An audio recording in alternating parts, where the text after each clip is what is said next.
What's happening, everybody? Welcome to the Spurs Corner, the best place to be on a Wednesday night. Hope you're well, hope you're good. Smash a like, subscribe, hit notification bell, all the good stuff. You know how it works, everyone. Thanks for being here again. The others will be coming. I don't think Maz realizes we're starting at 8 o'clock. Mari is probably going to be off for a couple of weeks. He's got some family business to deal with. And JP is on the road and he's going to try and log in from his car. So for now, it's just me and Iggy, which is all you need in your life. Iggy? That's all I need. Forget your mortgage. Forget your jobs. You just need Iggy and Stell. Maybe I man. should reword that. We're all you need in your life if you're a Spurs fan talking about Tottenham. How's about that? Is that better? Yeah. No, I was just joking, man. My. Stell, man, what is going on at Tottenham? My goodness. I'm sure we're gonna get into it. Oh my. In the words of expressions, Frank the Tank, choo blood. You know, Choo. everybody knows how much I dislike international football, right? Or international breaks. But I would welcome one right now. Now that's bad. That's bad, man. It's nuts. It's nuts. It's absolute nuts. Listen, I told you last week, I'm not Frank in, I'm not Frank out, I'm Frank. I don't care. I don't care what they do with this manager. I don't care. Keep him, fine. Keep him. If they get rid of him, get rid of him. It's true. It's got to that point. You're not here or there, man. Like, 21st of May to 2025 was just like, and the 3 days that followed was like, unexplainable, man. Those 3 days were just unreal, and it's like they are like a long distant memory, and it doesn't feel like it was that long ago, and it wasn't, but it feels like a lifetime ago.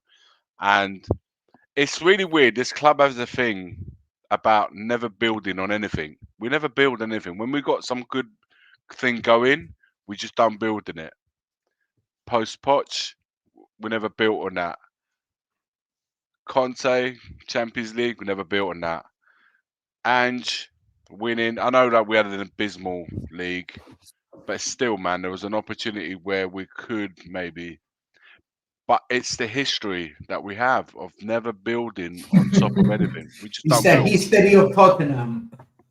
It's true, though. History It's of true. Tottenham. But the thing is, these guys that say that, right? I know Chiellini said it after Spurs. We played them in the Champions League. I remember we was at Wembley, and he said that in a post-match interview. And then fast forward a few years later, Conte said that, and it's like it really is, and like it is. When you actually break it down, it truly is. That's not wrong. That's how we are perceived from an outside, from players outside of Spurs or managers outside who see the Spurs. They see us as a big club. That's the thing that's really annoying. They see what Spurs have in terms of stadium, in terms of fan base, in terms of a a machine of a football club, a very healthy and wealthy football club. But then when you break it down into a football, from a footballing conversation, that's how we are perceived from outsiders that are not involved in the Spurs world. And if you just take yourself out of that and look at it the way we are looked at by everybody outside of the Spurs world, you can see it's clear and obvious. Unlike the penalty last night. Oh, that penalty was unreal. You know what made me laugh? You know what made me laugh is how that everyone has said, yeah, but Bentancur was paying no attention to the corner kick taker. He wasn't paying attention from where the ball was coming from. Well, is that not because he was put in a headlock by 6'9" giant? He was in a headlock, man. How was he supposed to look at a corner? He was already being held in a corner. But anyway, I know we've got a bit of a. The thing is, the ball wasn't even in play. They hadn't even taken the corner. It's just I don't know. Have you seen another penalty like that this season? Because I don't think I have. No, Unless no. memory serves, I don't remember a penalty But this season being do you given for know, the do same you know thing. what though? There's, do you know, actually, let's get into the game. Let's get Yeah. into the game. Well, yeah. Do we want to get in yesterday's game? Do we want to touch the Fulham game? Where do we want to start? With Fulham done and dusted now. Do you know what? We'll do both. Very quickly, everyone in the chat, uh, get your comments in. We'll go through as many as we can. Smash the like. You know how to just go and touch that like button. And thanks for being here. Of course, as always, thank you all for being here. The Fulham game, we'll do the Fulham game briefly because that's been done already, and then we'll do the Newcastle in a bit more depth. The Fulham game, I just find it a joke, an absolute joke that everyone said it's a must-win game. It's a must-win game. Frank's Yeah, I got said it to as win well. that game, and on top of it, everyone predicted 3-0, 3-1, 2-0, 4-1, all this. The complete opposite happens. We lose 2-1. So he lost the must-win game, and now everyone's gone back to the whole, things take time. You've got to be patient. So then stop saying it's a must-win game. You can't all sit there going, it's a must-win game. We don't win it. We don't even draw. We lose.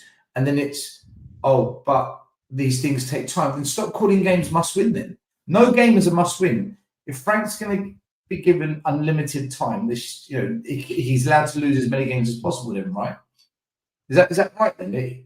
Yeah, I mean, for me, in terms of how I take it, when I say it's a must-win, on the back of what we experienced in the North London derby, and the back of what we experienced PSG, and there was 2 defeats. Let's just from a results point of view, there were 2 defeats. You look at Fulham and thinking they haven't picked up a win away from home. I think they've only picked up up until that point, they'd only picked up 1 point, and you just think to yourself, you know what? If ever a need is needed, if ever a win could come about, then Fulham are the perfect position to play at home on a Saturday night, and get 3 points just to break away from, just to end that 7 days or that week with a win, for having followed the previous 2 results. To follow that with another defeat was just an awful week, and obviously the terrible run at home. I mean, it's not all on Frankham. This is the terrible run at home. It's been going on for 18 months now. Like, it was just, that's why it was a winnable game. That's why it was like a must-win game. But you're right. In the grand scheme of things, if we are giving this manager time to implement his ideas and obviously having the opportunity to bring his players in and stuff like that, then no. Then no, it's not like, a winnable game is that if you don't win, you should get sacked. I don't think he's at that point. So in the way that you're meaning it, no, it's not. So what does must win mean then? What does that mean? A must win is like you need that freaking win, man, for the table, for the morale, for the fans, for the players now, it seems as well, because now it seems to me there's a bit of a disconnect between players and fans. So a must win or a win would have meant putting some peace in, so putting everyone a little bit calm, but we follow that with a what's worse than the Iggy, I result. don't know what you're talking about. I don't get it. I don't A get it. must We win, must win. We must win yeah. to save our morale. Then that means if you win the next game, that doesn't save the morale. No, but you're stopping this bad run of results that you're getting. A must win means that you need to stop the rot, man. You need to stop the continuation of bad results, particularly at home. That's what to me is a must win. We have to win this game. And at I think Fulham it's at a home, soundbite. I think it's something that fans say because they haven't got the bollocks to say what they really want to say. I in what think not sense? you In what sense? personally. No, but in what sense? I Yeah. want to know in what sense you mean. We haven't got the balls to say what. When you say to people, how many more games do you give this manager? Right? But that's a different conversation to what we've been talking about, But, though. but hold on, let me answer the question. If you say to someone, how many games do you give this manager? You say he gets to the end of the season, then he doesn't have to win any games then, because you've given him to the end of the season, right? Unless you say, guys, I've changed my mind, and this is why. So for me, there's no must-win games. He has I to win don't think this. he's He got has to carte win blanche, this. man. I don't think he's got carte blanche to the end of the season. I don't believe that. I think we are all everyone is subjected to results. I don't think there's absolutely no way they can say win, lose, or draw, mate. It don't matter. You got to the end of the season. I don't think it works like that. You have to turn this around. You have to turn. You have to try and. You have to see two things: a progression from game to game, where you can see something building, even if the results are not initially forthcoming, but game to game, you can see where the team wants to be at and what they're working towards, and that means that you might have to you may not get the results or initially, but we are working towards something in the long run. Then you can say, okay, we'll give this time. But if you're seeing a run of bad results or negative results, let's just say that, plus you're not seeing any kind of progression in terms of play, in terms of creating goal opportunities, in terms of defending, in any on field progression of any kind, you're not seeing it from game to game.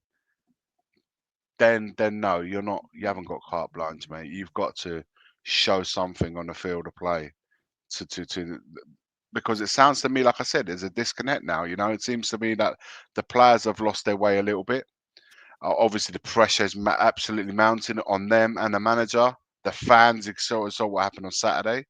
So there's a whole host of things, man. There's a whole host of things that need to be happening, and we're not the most patient fans. We think we've made that clear, but it's not 3 months. This has not You been know 3 months. This has been. that Fulham game just. I was in the Wheel Tottenham TV studio doing the watch along, and that Fulham game just it stank of everything that has wound me up this season with what the manager is doing. You've got a team that went out against PSG and was quite attacking, did all right considering we thought they were going to get battered. Possibly could have got a few more goals, and then he changes it. It's not well. You've got a team that's just done all right, and you change it. The first goal again, another goal, edge of the box. A team scores.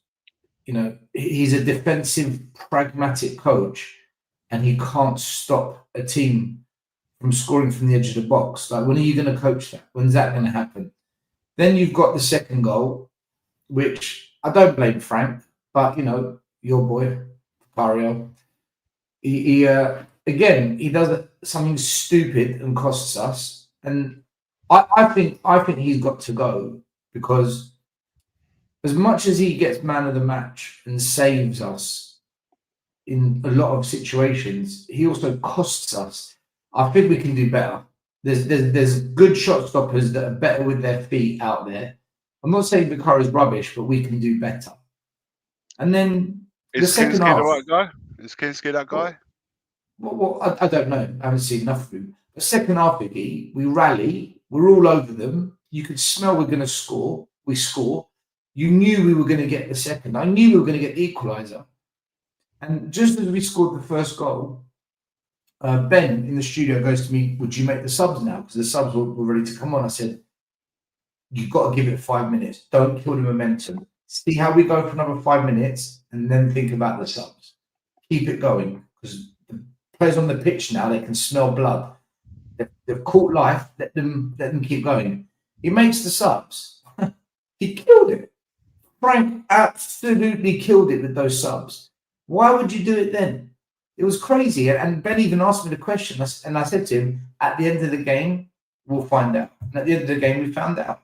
And just look at that game, and I think I blame it on Frank. I blame it on Vicario. And the booing. Look, I get it, Iggy. I go to that stadium. It's become a right soulless stadium where fans are fed up. The fans are fed up in that stadium. It doesn't take much for them to snap. I get it. Is it right? No, it's not right.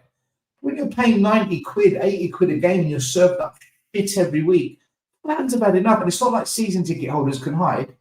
You pay at the start of the season for the whole season. You're committed. You can't get out of it. You try and sell your tickets on the exchange and no one's buying them now.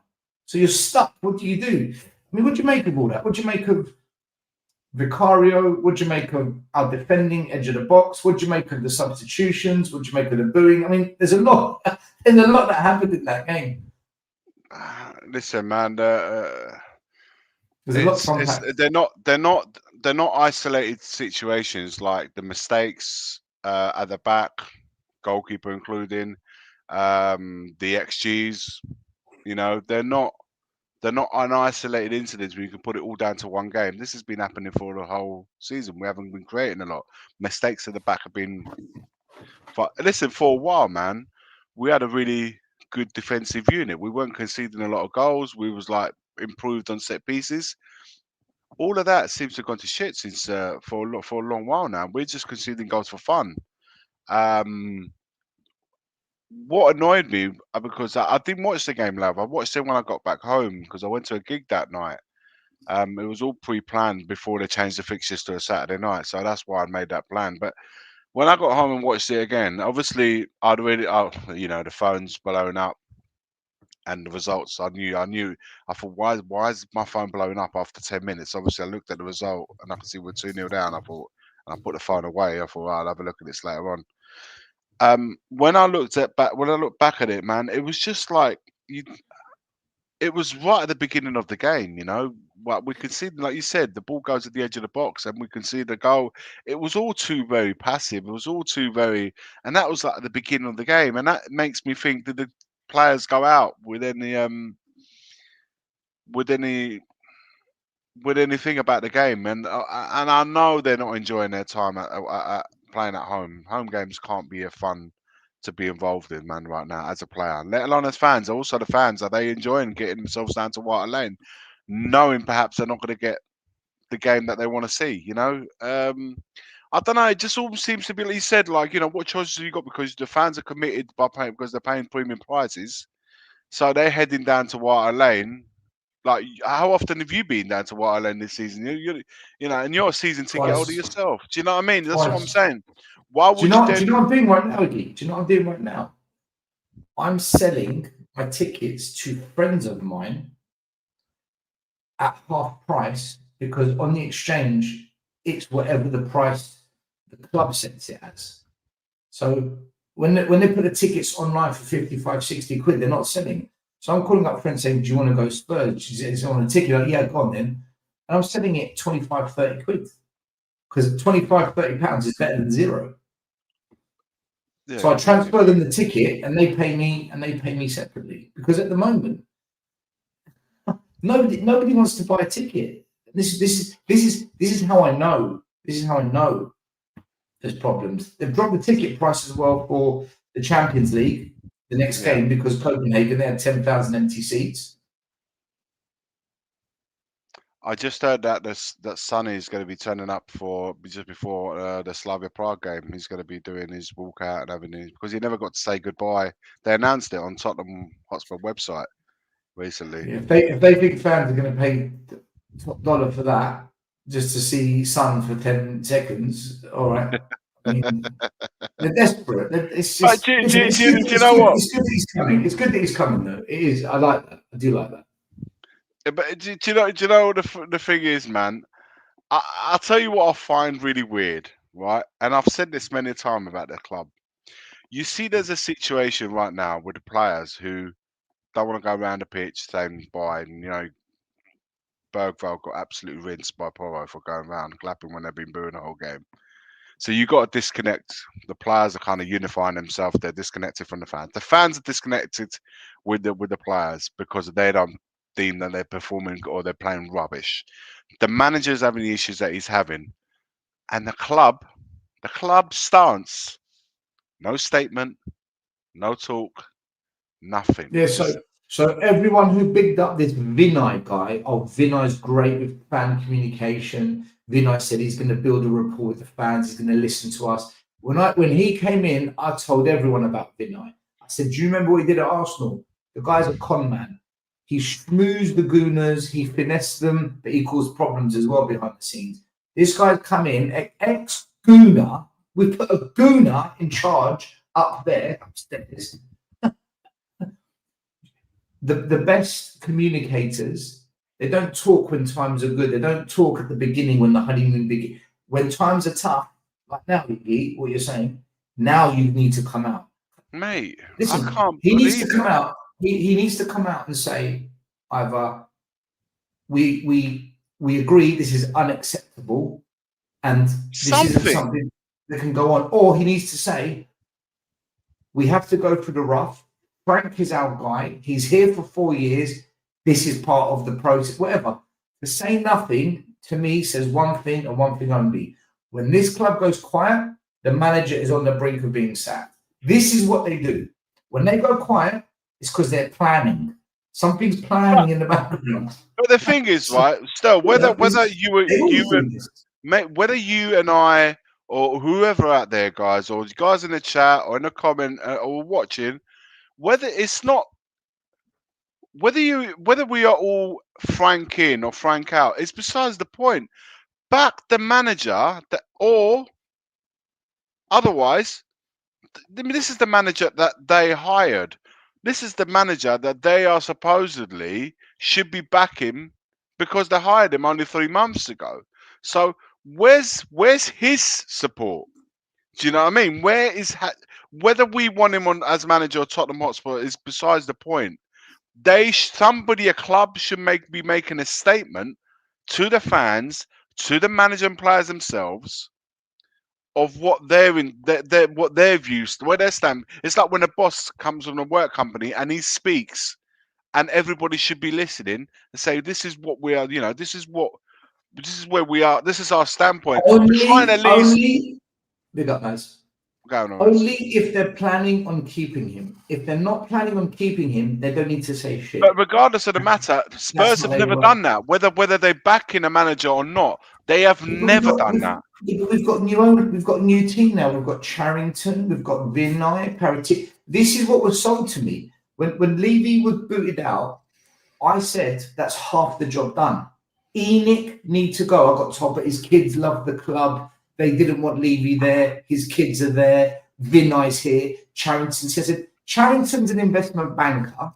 Vinay's a schmoozer. You saw that schmuck interview you did with Levy. I looked at you, Daniel, and I could see how much that trophy meant to you. You really thought, this guy's been rinsing us for 25 years. What are you talking about? But Vinay's now seduced everyone. Charrington's another banker. Iggy, nothing's changed at this club.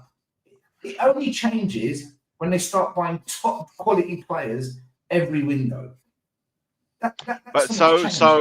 I said it in the summer. They've just bought another 2 years off the fan base, and the fan base have said, "Okay, we've done it again. They've done it again." That's how it feels to me. It's just like I don't get it. What have I missed? No.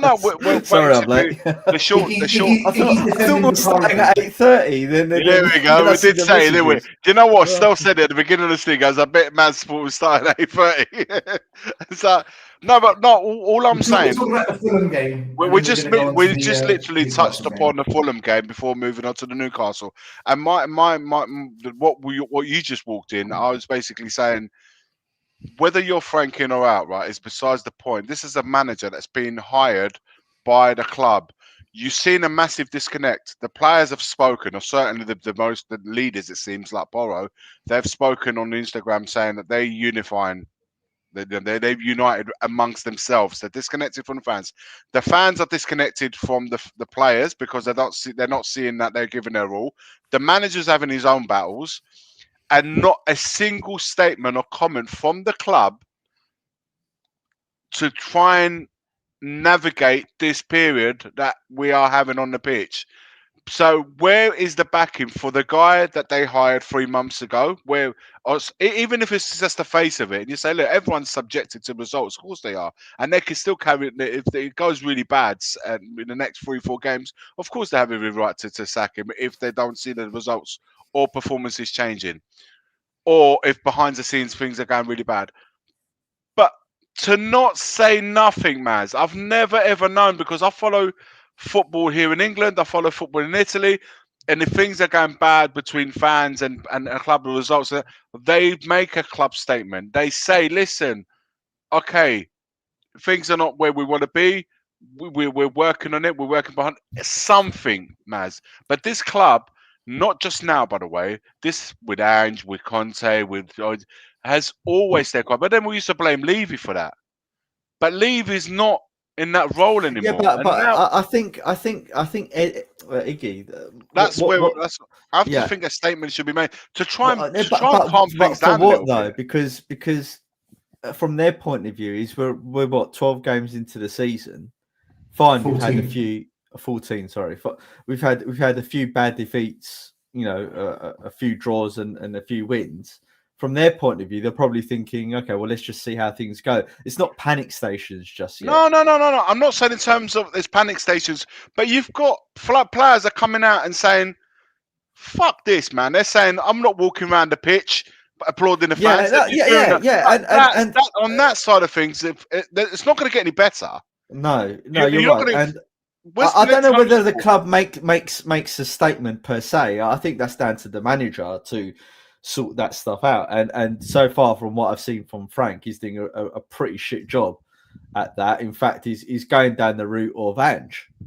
For me, in terms of communication, 100% agree with you. He's actually getting on my nerves a little bit. Yeah, he's going, and that's really surprising because he's such a likable person off camera, or before during the summer, and when you see him doing his media stuff, he's a likable character. Then all of a sudden he comes to Spurs and the results start going against him, and he starts doing what Ange done, like lying in terms of what he says. It's not. He's another yes man. He's another yes man. I said it weeks and weeks ago. He's another yes man. Lubo lost his mind. Johnny lost his mind. Everyone lost their mind with me. He's another yes man.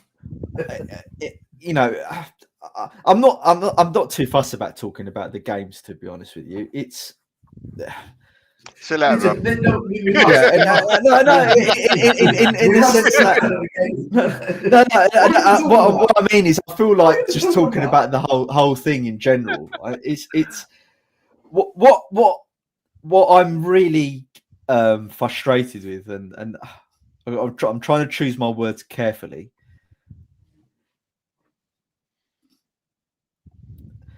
The hypocrisy in this fan base, in around YouTube, around the influencers, on podcasts, around, all right, is I think insane from my point of view. Everyone's got such short memories. We complain about this all the time. As soon as the new season comes, Men in Black moment, everything gets wiped and they start again. It's amazing. I remember when certain people, and they're not here to defend themselves, so I'm not going to name names, right? But people can make their own judgments up. Certain people were like, "Oh yeah, look, Levy's won you a cup. The whole Levy out movement is dead." I remember that when they did that for that whole period of time, right? He's proved everyone wrong. No, he hasn't. He hasn't proved anyone wrong. Not only did he not prove everyone wrong, he doubled down on his normal shenanigans, and that cost us quality players coming into the club because of Daniel Levy. And they're going to be like, "Oh, how do you know it's Daniel Levy? Do you have proof of that?" Well, no one's got proof of bloody anything, and we're here to speculate. And it doesn't take a genius to put two and two together to map out the last 20 odd years, that he's been at the club, or 25 years that he's been at the club, and know how he operates. Nickel and diming everyone, losing out on top players, etc., etc. Then these YouTubers are like, you've got to back Frank. You've got to back him. He's a quality manager. He can coach people. Now, I'm all for a new coach coming after Ange. You know, I didn't like Ange. My opinion's never changed on that. Him winning a trophy is not going to change my opinion on him. The reason why I didn't like Ange, over and above everything else, is one of the biggest chronic liars I've ever seen in football, right? And the contempt he had for the fans and the journalists and the way he spoke to people rubbed me up the wrong way. I didn't like him whatsoever. So I wanted him gone. Right. But we get Frank in. He's meant to be a coach, yet none of our players have improved. Right. Last season, we were told, oh, you know, no one could tell me our squad is as bad as XYZ club. Right. All of you predicted 7th, 8th, 6th and stuff like that. No one could have predicted it. So if we change our manager, everything's going to be miles better. Now, things are a little bit better under Frank in terms of where we are at the moment in this snapshot in time. No, hold on. No, because the wheels haven't quite come off yet. All right. They will come off. Give it a few games. No. I know what you're going to say. You're going to say points, goals. I know all of that stuff, right? Everything is worse. Everything. Right. But what I mean is we haven't crashed just yet. It hasn't gone. We're not 17th at the moment. We're not 15th at the moment. We'll get there. Don't worry. Right. Just be patient. Just be patient. Be right? patient still. Give him time. Give him time. Yeah, give him time. I'm sure everything will go well. Time to get there. And it, you know, but everything has got worse, right? And now, like as you've rightly said, Stel, and you've been on this train from the beginning, and we never started the Spurs corner quickly enough for everyone else to give their views. But you were echoing what we were all saying, right? We're not more solid at the back. The players haven't improved; they've regressed. We're saying you've seen the same old problems. The football's crap, right? And where the hypocrisy for me reaches ahead, it's like, oh well, now Levy's not here. All you guys can do is blame the manager. No, Levy. This is why we're in this state. ENIC and Levy is why we are so dysfunctional at a club. They've had 25 years, a quarter of a century go at it, right? They've failed on recruitment. They've failed on all levels, players, managers, backroom staff, scouting, right? The only thing that they appear to have succeeded on, and even then you could pose a good argument otherwise, right, is the financial stuff. Although when you look at the last 6 years' accounts, we've been posting losses. So that's the only thing. But now Levy's gone. We can't blame him. We can't blame him the £400 million crap that he's left us in the squad. Right? All the stuff they blame is all because of Levy. I've done 2 or 3 shows with Sean, and we always argue about the same thing: accountability. Shit rolls from the top, and he's like, no, you can't blame the guy at the top. He's not on the football pitch. You have to blame the manager. You have to blame the players. You have to blame this. You have to blame that. Now Levy's gone, oh, you've got to blame ENIC. Right? It's this hypocrisy, right? They need to own what they've said, right? And call it as they see it, not nail their colours to a mast, right? And change their opinion as per the where the wind blows week in, week out. Everyone can see it, but no one's willing to say it. We need to get Sean on the show. I'm going to ask Sean to come on. He'll come on. He can come on. It's fine. I don't have anything personal against him. He's a very intelligent guy. No, we're talking about opinions. Yeah, it's the opinions, right? But it's like I'm just commenting on stuff that they've said on the shows, right? To be fair, Sean, this year's been spot on. He's been spot on this year. He's But not having it. He's not having it this year. He's saying it. Yeah, he's been spot on. I haven't disagreed with him on hardly anything he said this year. But he needs to own. The one. Sean needs to own as Sean needs to own, right, as well as some others, right, that Daniel Levy, right, has fucked up this club from top to bottom. Daniel Levy / Enoch, whoever's in charge, right? They've messed up this club, right? And what the things that we're seeing now, right? Bad recruitment, bad medical staff, bad scouting, bad, you name it, right? Ticket prices, right? It's all to do downstream of what they've put in place. Firing of managers, not backing the right managers, sticking with the wrong managers. All of when it. you say fucked up this club, you're talking from the footballing point of view, right? Yeah, where we believe we should be in terms of progression. Daniel Levy done great for the first, in the last decade, right? From 2010 to 2019. Good job. He got us fourth. He got us in a couple of title charges. We were happy, right? We wanted to win stuff, but we never quite got over the line. But the decade before that and the 6 years after that, absolute disaster. And that is down on him. It's not down on anyone else. This is like, to me though, this is what I was trying to say earlier on. It's like a repetition of things. It's like there's been different cycles under different management, but the outcome have always been the same. And the outcome I take from it all is that every manager that we have had, I'm not going too far away. Let's not go further than Poch, because I mean we're older here, but then we've got younger viewers as well. They probably go like my son, who probably remember his first memories are under Poch. That's probably what made him become a Tottenham fan, because he thought, wow, this Spurs side are unbelievable with Pochettino. And this, who else I'm going to support? I'm going to support Tottenham.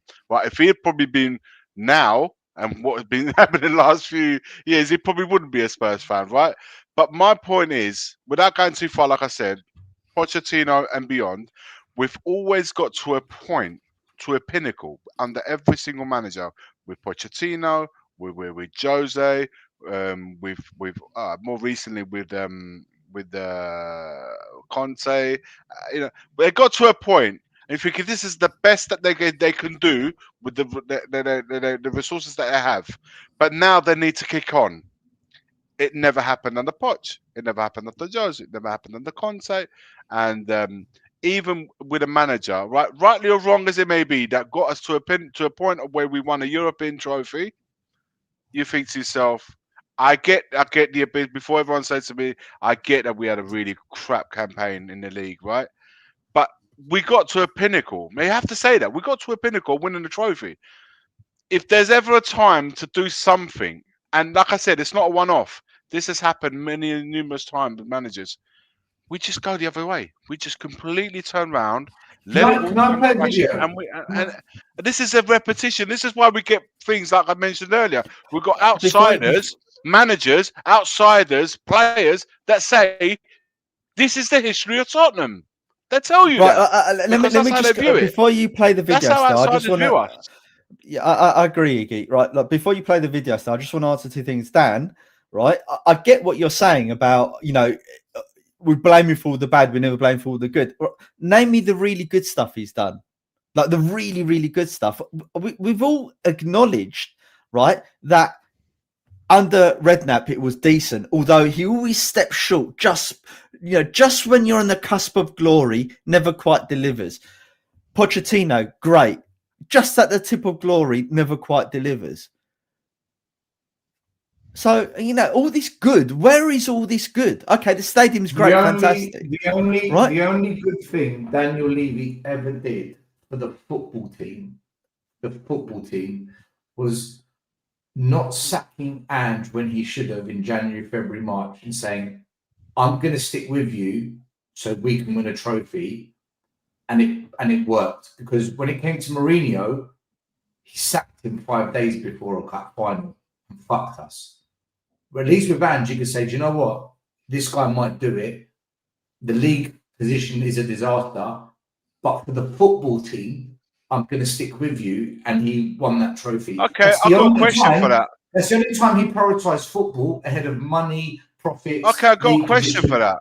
He prioritised Why did he put Why did he pull the 72 plunge million. on why did he pull the plug on Jose, but didn't do so with Ange when he had more right to do so with Ange than he did with Iggy, that's what I Jose? just said. Iggy, that's But what I just why? said. Why did he do it? Why did he do it with Jose? Ask Because him, Jose ask him had why. balls and said to him, I you know, if you're going to pick the fucking team, you be manager. That's why, right? And Daniel Levy didn't like that, right? One more thing I'm getting really pissed off about is all of the YouTubers pretending that we don't have a style of football and an identity. Oh, let's wipe away the 100 years that Tottenham have been around, right? We were known as the push and run team, as the sexy football team in England, right? We got famous because of that shit. We got famous winning in that way, doing the double. We got famous being the first European club winning in that way. We right? haven't been that in a long time now. No, we haven't been that in a long time. But hold on a minute. Pochettino's football was some of the best football the That's Premier a long League time has ago seen. now. No, 6 years ago. Fair enough, It's right? For me, it's a long But time. Pochettino was right, and Redknapp played great football, and in some periods of Joel's we played pretty nice football, right? That is the Tottenham way. You can't just get rid of our history and say, oh, well, because we've not seen it in a couple of days because we're in the dark ages, right? It doesn't exist anymore with Spurs. It's nonsense. I'd just like to see stability on the pitch, man. I'd just like to see stability and a bit of consistency. Even if it's just a bit of dross football, but a bit of consistency. Even if it's like, sorry, Stel. Even if it's just like, 1-0s and just I'd like to see us a bit more stable and a bit more consistent. If it has to mean that I have to sit and not necessarily enjoy the free flowing football for a while, but just to see us, I told you, man. Even I wasn't the biggest Antonio Conte fan. I really wasn't, and there was times I was sitting next to Stel at the stadium where I was going really often then, and I was saying, Stel, man, at half time I'm bored. I have to say that. I was bored. But you know what? I saw what he was doing, even if I didn't like it. I saw a direction. I saw a team that he picked up at 19th and brought us to Champions League football. I saw that. And I thought to myself, do you know what? I'm still not the biggest Conte fan. But I saw a direction, and that's what I wanted to see. And I just think, you know what? Now's the time to back him. And the thing is, I've lost heart with this football club. It's just like, it doesn't matter who comes in. It doesn't matter the level of expertise, the novelty of whether it's a new manager, whether it's a young manager, old manager, experienced man. It doesn't matter. When it comes to the pinnacle, when it comes to the point of now do it, strike now, do it now.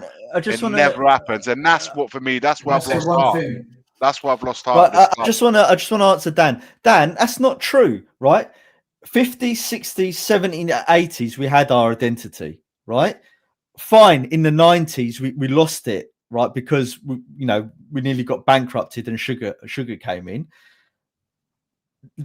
In the 2000s, I agree with you, right? We didn't really have an identity, but I would safely say from 2010 to 2019, that decade, right, we had an identity, right? Hence why we picked up all these fans globally. So you're pointing out of those 70 years, 20 years, i.e. Enix era, where it hasn't really gone right.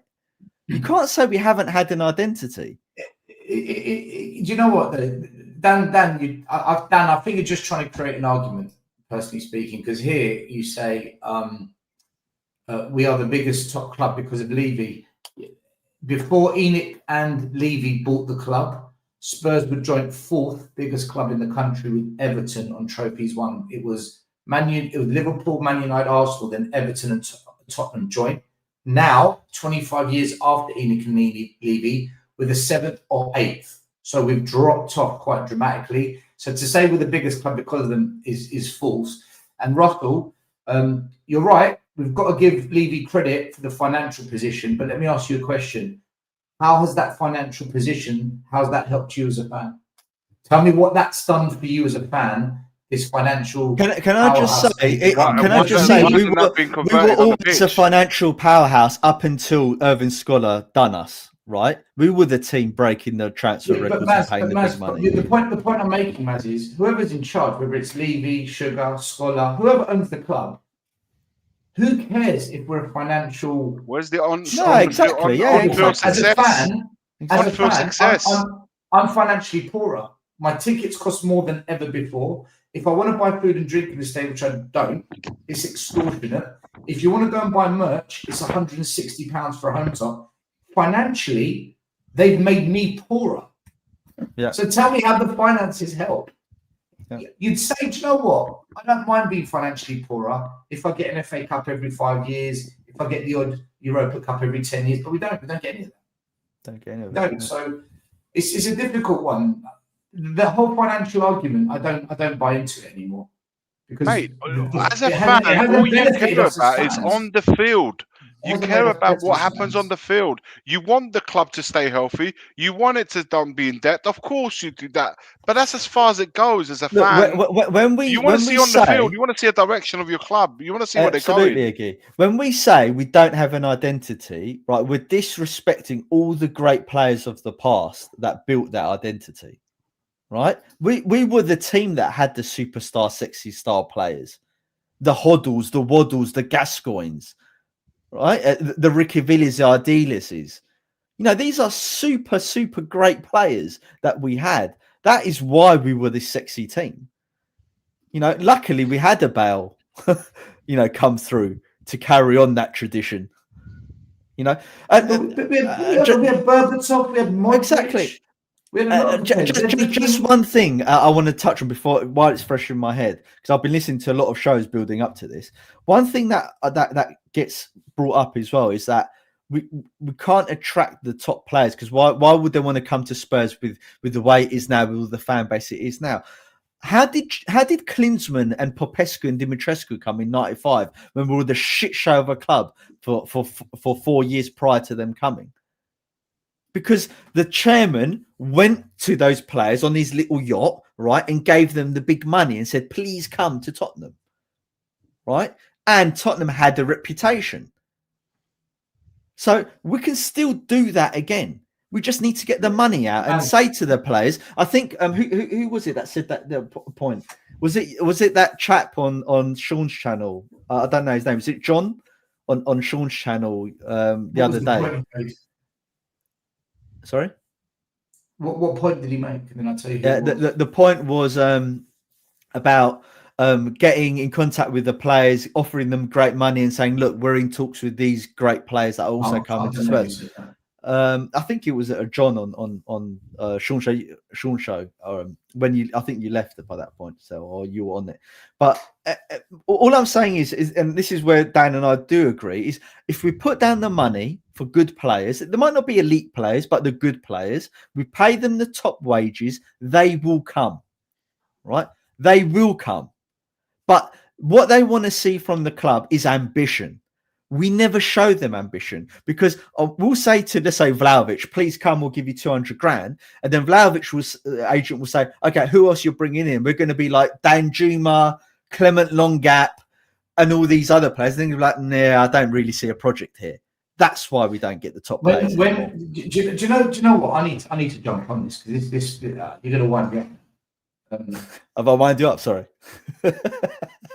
When people say we haven't even got into the Newcastle game yet, he came on and just went in, just it's been there. It's been sitting there at the top right here. He needs to get it out of the system. Let him get out of the system. You know what it is? Do you know what it is? Like this season, I've never felt like this before. Right? We've had 5-6 really crappy years. This year, I've never felt like this before. And do you know what it is? Do you know what's really getting to me? I cannot stand what YouTubers and podcasters are doing. And they're planting seeds. I agree with that. I agree with that. And they're talking absolute gash. I agree with that. That's why I don't watch a lot of him anymore. It's the worst. It's the worst issue. I don't watch him. I don't watch anymore. Maz is right. One or two YouTubers and fans on Twitter. Twitter's the worst. That's why I'm not on there. When they say we can't attract top players, let me ask you a question. If we can't attract top players, let me ask everyone watching this show a question, and go and spread this message. When Chelsea were nobodies and Man City were non-existent before both those clubs got taken over by ambitious rich owners, How did they attract the top players? How did Man City go and pull Robinho out of their backside? Exactly. Because what they did was they said, there's a new chief in town and he's going to win the league in 3 years. Exactly. That's the ambition. And we're going to do it by putting money on the table to attract the best. That's how they did it.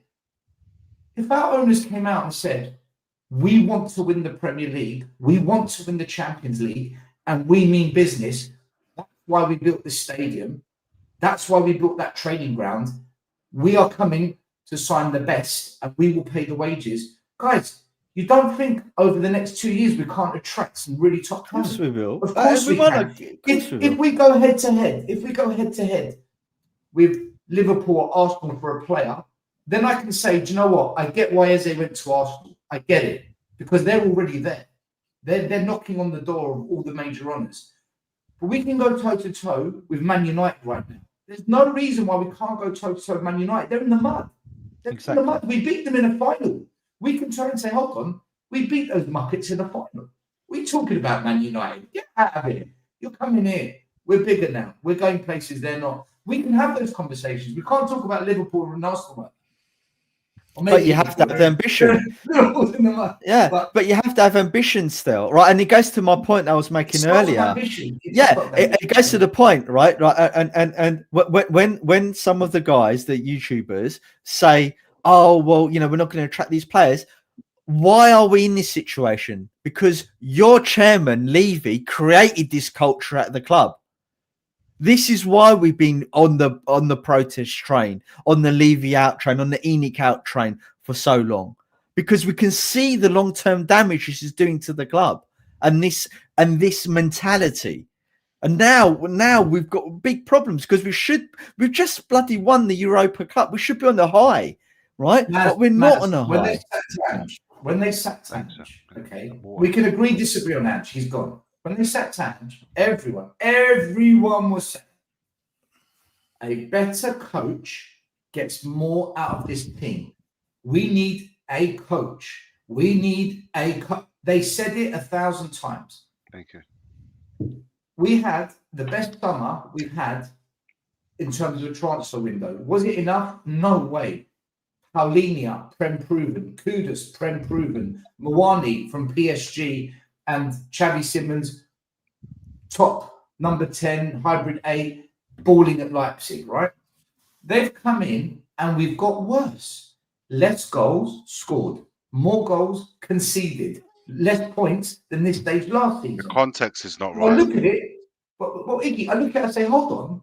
I thought we just needed a coach. So clearly that wasn't the issue. That was just anything but Ange, rather than just saying, hold on a minute, let's think about this carefully. And then it was after we beat Burnley 3-0 and after we beat Man City, you see what a coach does? Look at Richie, look at the way he's playing, look at how well set up we are, look at the structure. That's what a coach does.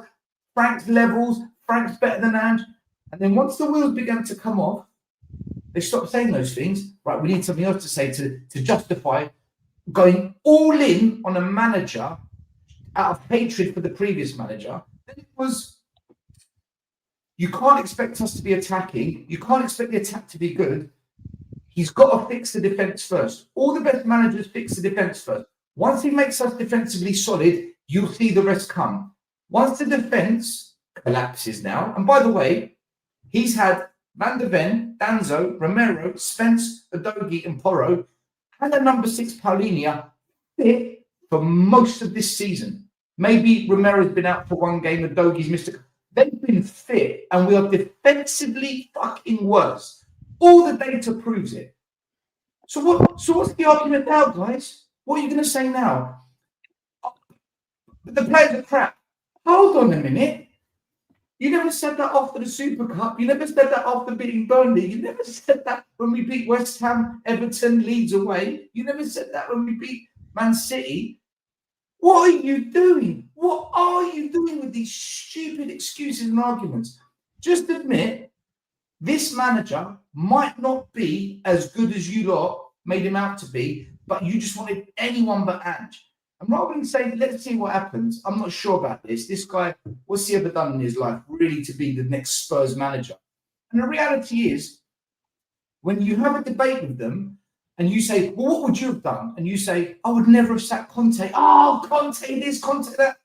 And I look at them in the eyes and say, Conte is fucking levels above Frank. He's Elite levels manager. above Ange. He was even levels above Poch. Conte, are we seriously having this conversation? They don't want to admit it because they wanted Mourinho out. They wanted Conte out. They turned on Poch. They wanted Ange out, who won a trophy. But they've gone all in on Frank.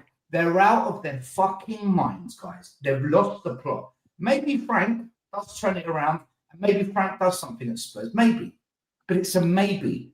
Mourinho was a guarantee. He got us to a cup final. Conte was a certainty. If we backed Conte, not Danjuma, Longley, Chicken Royale, if we backed Conte, he would have won something. And he did win something, but league-wise, it was a disaster. To compare Frank to all of the managers they wanted out, guys, they've lost the plot. They've lost the fucking plot, and now they're trying to justify this. The players are shit, but you said we just need a coach. Oh, but the defence, Romero's fault, Vicario's fault. Guys, last year, can I remind you who was our defenders? Archie Gray, Ben Davies and Dragusin in a back three. We had everyone injured. What are you talking about? This is what I hate. Oh. This is what I'm really fucking hating with this lot at the moment. It's how disingenuous the argument is. It's double standards across the board. This is what I don't like. I don't like that. It's not fair. It's not right. It's not right on all the other managers they shat on, and it's not right on everything they told everyone. And now how do I re-engineer my excuses? How do I create a new pathway out of what I said so I don't look like I've just got it all wrong? I don't like it. Just own it. Like Macedonia, own it. Just own the fact that maybe you just got a little bit ahead of yourselves because you were just so desperate for Ange not to be here, which is fair enough. That's fair enough. Pipes.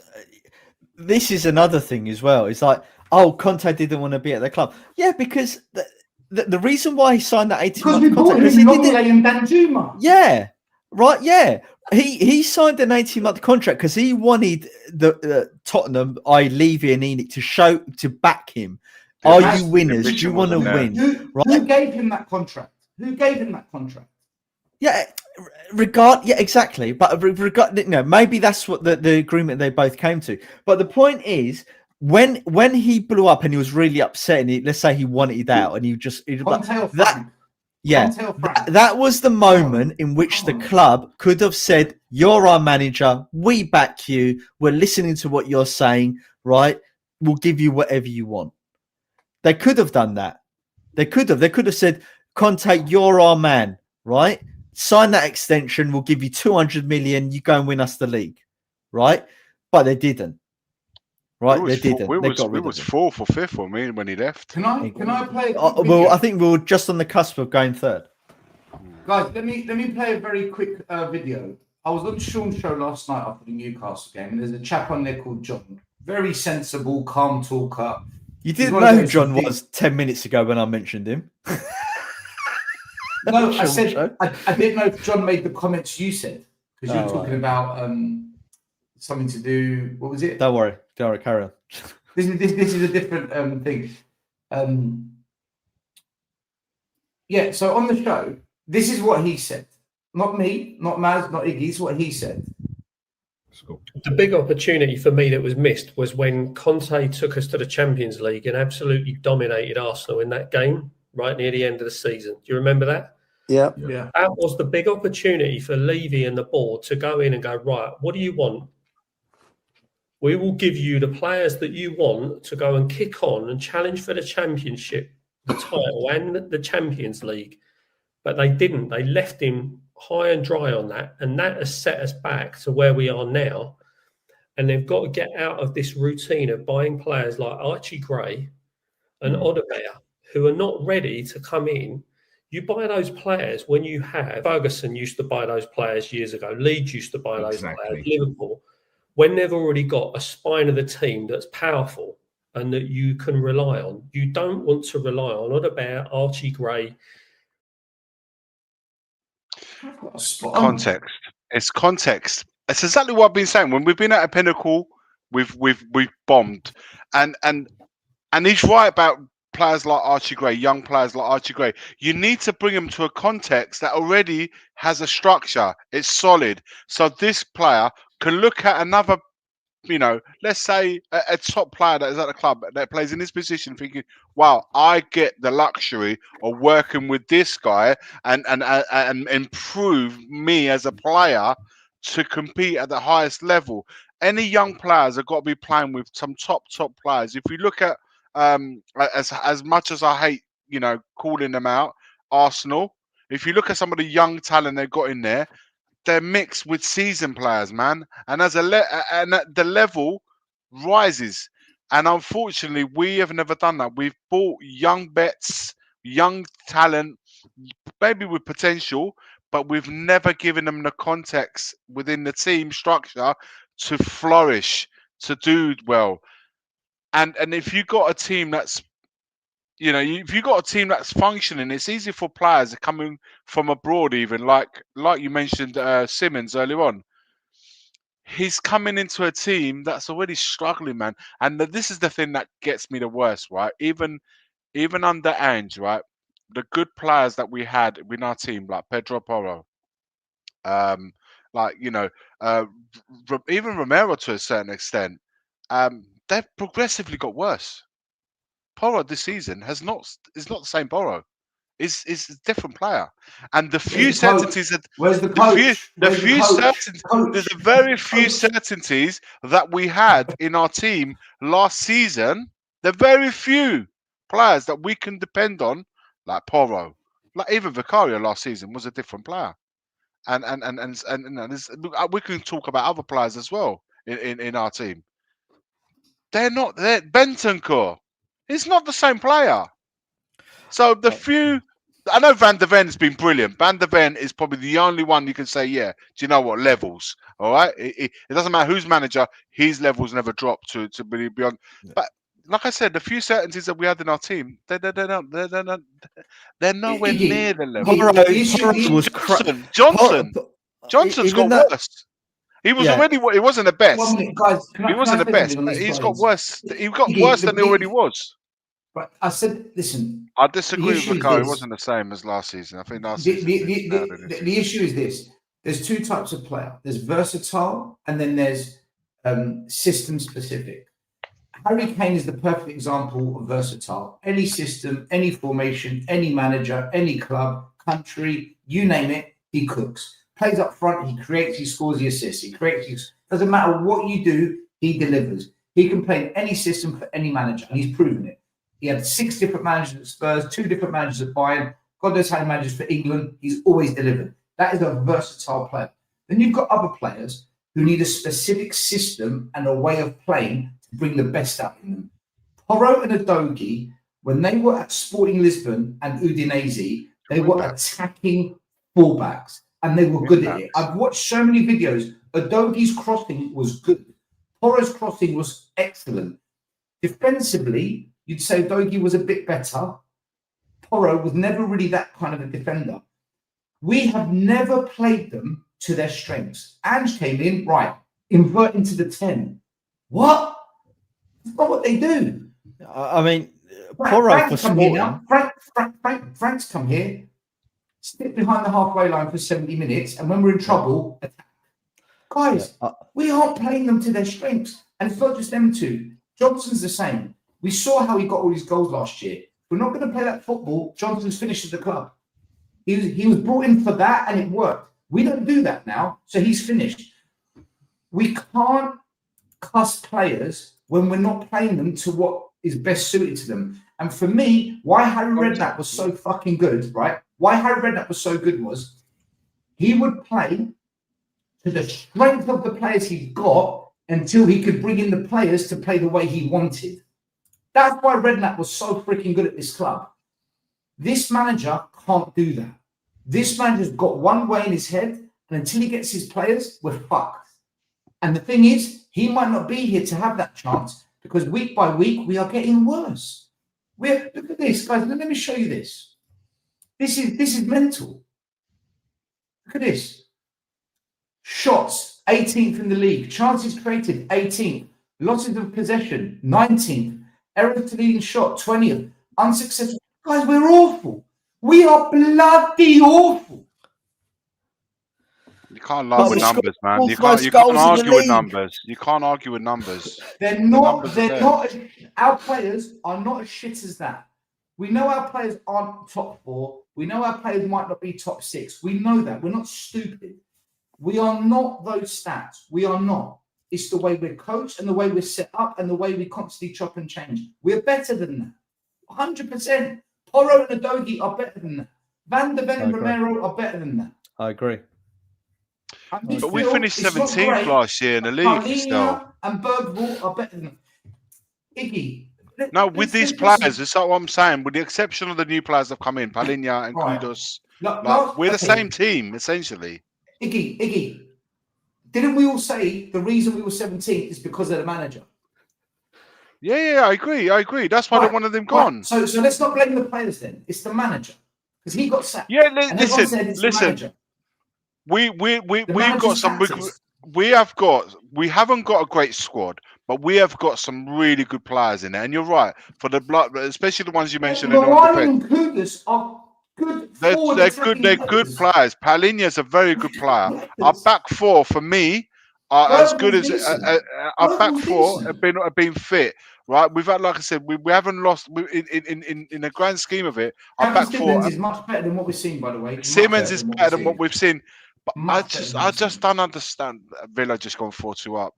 I just don't understand. Really, they were 2-0 down. Yeah, how can you buy Simmons? Right? 4-2.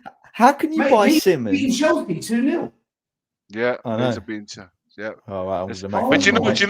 You know what? And I also want to say this to you guys, because I've seen Aston Villa go 4-2 up. We don't even have to look at. You mentioned the Man City when Chelsea when they're nobodies and stuff like that, and now they're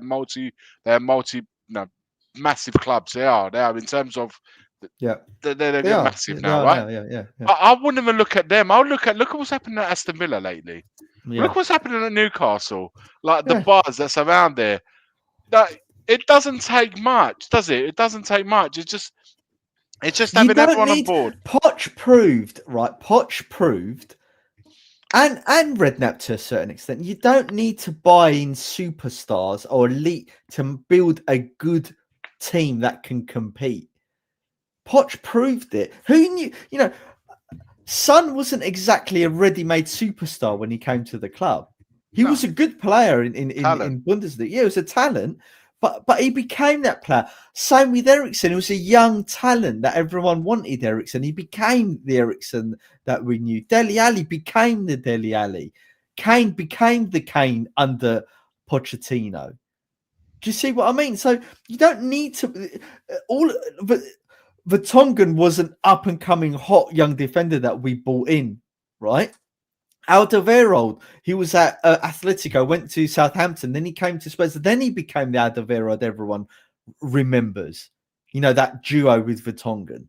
We made these players. I think for me, where Frank is going wrong badly is that it's 3 things. Number 1, welcome to a Big 6 club. Welcome to a Big 6 club. Fan base, expectations, and there's levels. Number 2, European champions, mate. European champions. Don't forget that. You know what we are. Bigger club in Europe than we are. Just never but this season, we will be European. We are European champions, and you say that with chest when you say it, mate. Because after the season, you ain't gonna get to say it again. Let's face it, right? Hold on, can I finish my point, man? 1 minute. But add that. Make sure you add that because until the end of the season, you have to win the game. He's come to a European champion. No, you said Big 6, and I'm saying no. He's come to a European champions team. I just want to fucking say my point. I couldn't say it. But say it, Chow, you say it. Say it. He's come to a big club. This isn't Brentford. European champions. He needs to wake up to that quick time. Number 2, he now has to juggle something he's never had to do in his entire life, which is European football. European football, Premier League. European football, Premier League. And at Brentford, on the few occasions he had 2 games a week, his win rate dropped down to 25%. He's done exactly the same at Tottenham. And the third thing is, he's trying so hard that he's forgotten who he is. This chopping and changing of systems, formations, players, pivot, who does what, who plays where, when they can attack, when this constant tinkering, we don't have time to practice 10 different systems. We don't. Stick with one, give it 10 games. If it works, great. That's your foundation. Now develop a plan B that you can add to your armory. If it doesn't work after 10 games, bin it. Now you try something different.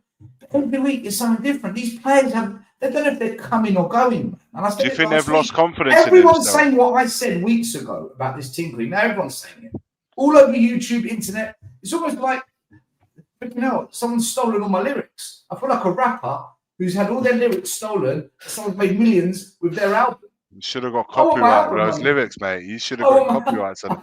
You should have got copyrights on them lyrics. No, but do you believe, like, and this is where I'm a bit torn with this one.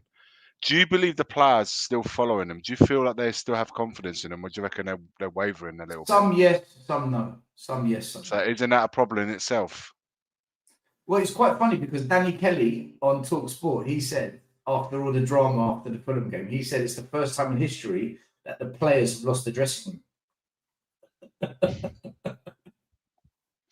Yeah, but do you know what? You laugh, but this I'm shit not only like happens at genius. our club, man. This club Lost the 4-3. dressing room. Brighton have just pulled one back 4-3. Which Oh. was that 82nd minute. But do you Yeah, feel though? Yeah. Do you feel though that?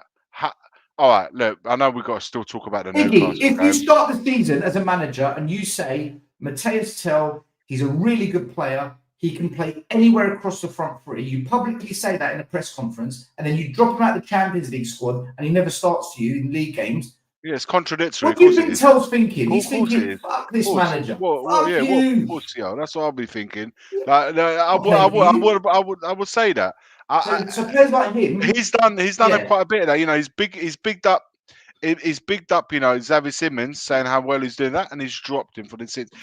That is So ridiculous. I if you're Fulham Johnson, You if can you're see Fulham it. Johnson, if you're Johnson, you scored 19 goals last year. Yeah, he's dropped him as well. And So you're you've lost him. watching the team now, unable to score unless Van der Ven and Romero go up Yeah, front. 0.01 You're the XG. two I'm top top goal scorer and scorers, I'm on the mate. bench. He dropped our top goal scorer last game, by the way. Right, so if you're Johnson, whether you're good or not, right? If you're Johnson, you're thinking, fuck You're this. struggling for goals. I got 19. I get it. I do understand. If You you're think, Jet why am I Spence, not if in the you're team? Jet Spence, 1 week in, 2 weeks out, 1 week in, you're thinking, fuck this manager. And the team, if you're Jet Spence and the team's got the worst defensive record and you're second fiddle, you're thinking, your defence is shit, mate, and I'm on the bench again. Fuck you. Of course there are players that don't like him because I'm just giving you reasons why. But there's also others that I think are playing for him. I think Bergvall's playing for him. I think Archie Gray's playing for him. The young players. I think Richarlison's playing for him. I think Richie likes playing for him. I think there's some players that are on board, but there's some that aren't. That's where we're at. That's where we're at. So you've got players that are on board, players that are not on board, new players that have come in, kind of in and out, struggling to find their form, adjusting to the Premier League, physicality, but also they're struggling with getting into the bloody team in the first place. So you got all of this happening all at once. A new manager in place, a club that doesn't give any statements of support of any kind to try and unify both players, fans, and so forth. Like, do you see the amount of problems that are all together at the same time? How do we get out of this moment? I know we're gonna go and talk about the Newcastle game because if nothing else, at least we didn't He completely needs give to up and stick report. to one system with his best 11 and just that's it for 10 games. A little bit of rotation for midweek games, injuries, tiredness, but stick with a solid team. You knew every week when Spurs were playing under Poch, you knew who the starting 11 were. You didn't even need to look at the team sheet. I know who's starting. I don't need to look at the team sheet. Especially the big games, especially about big games. And with Frank, every week we're like, no, have you seen the team sheet? Has everyone seen the team sheet? What's going on? Van der Ven's on the bench. Oh my God, he's got Simmons. Is that because Why he's not, sometimes when you're under so much pressure, when you're under so much pressure, there's lack of clarity in your thinking. Do you think that's what is happening with him? He's just like, I think you hit the nail on the head. One of the things that you said is like, I think he's just like, he's lost himself a little bit. It's that the lack of direction, because when you're under so much pressure, your thought and clarity isn't quite the same as when you're not. So maybe under pressure, he's making some really, really random calls, and as a result of it, he's losing everyone, the fans, the players. What's killing him as well? Mentally weak, perhaps. I think the team is weak, as well as him. I think it starts with the manager. It starts with the manager. Conte had a dog shit team with 2 good forwards. He got 4th and 4th. You can be mentally weak. You can be a dog shit team, but you know what? You can still get results to a certain limit. Our limit under Conte was top 4. That squad was never going to be more than 4. Never. Poch, the closest he could get was to knock on the door. To get it over the line, he needed that Van Dijk and Alisson moment. He was never given it. This squad is not what fans are making it out to be. It's not. It's not a top 6 team. It's not. But we can definitely knock on the door of 6. 8, 7, 6. That's where we are as a club, I think. We're between 6 and 8. I agree. Where we are now, and these performances are atrocious, guys. It's awful, the football we're playing. The football we're watching, I'm sorry, this is no different to Nuno. This is Nuno ball. It's dog shit, man. That's why the fans are piggy. I think that's why fans are also fed up. Imagine it's like £2,000 a year to watch this. It sounds to me that everyone's sort of made their mind up, man. It sounds to me that everyone's sort of like, some people are already there, some people are getting there, and some people are just not seeing it. Iggy, look, I'm not. I want to give Frank a chance to turn things around. But how long do you give him, Maz? In your head, in all honesty, Christmas, December, New Year's, December. Yeah. When you say end of December, Christmas, Boxing Day, that kind of. Yeah, so it's late. So to end of the year, you're giving him to the end of the year. Do you trust giving this manager £100 in January if we lose the next 4 games? No. That's the question. The club's got to ask itself that question. Are we going to give this guy £100 million in January if we're sitting 15th? I've not gone to the stadium this season, and I wasn't even going to even under Postecoglou. I wasn't. They need to make a decision. Either they stick with him for the next 3-4 years, or he has to be gone before the next transfer window. They have to make that decision. The club has to make that call. You can't stick with someone for 4 years. Loads of money on a manager who you might get rid of at the end of the year, because then the next manager comes in and inherits more players that he might not want. And who's available right now? You get rid of him now. Who's available to bring in?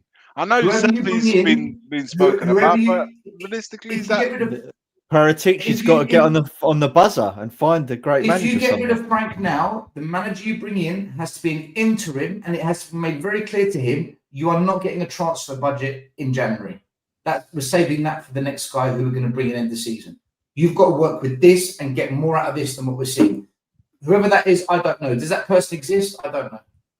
Or you stick with Frank to the end of the season, you give Frank the year, but you can't watch £100 million in January on a guy that's sitting 15th. I'm not crazy. But that's the problem, though. If they give him a year, they're going to have to spend money in January. They have to. And then the flip side to that is we will be moaning if they don't spend money in January if he stays, because we'll be like, well, clearly needs better players. So it's damned if you do, damned if you do, damned if they don't. But it's the situation they're in.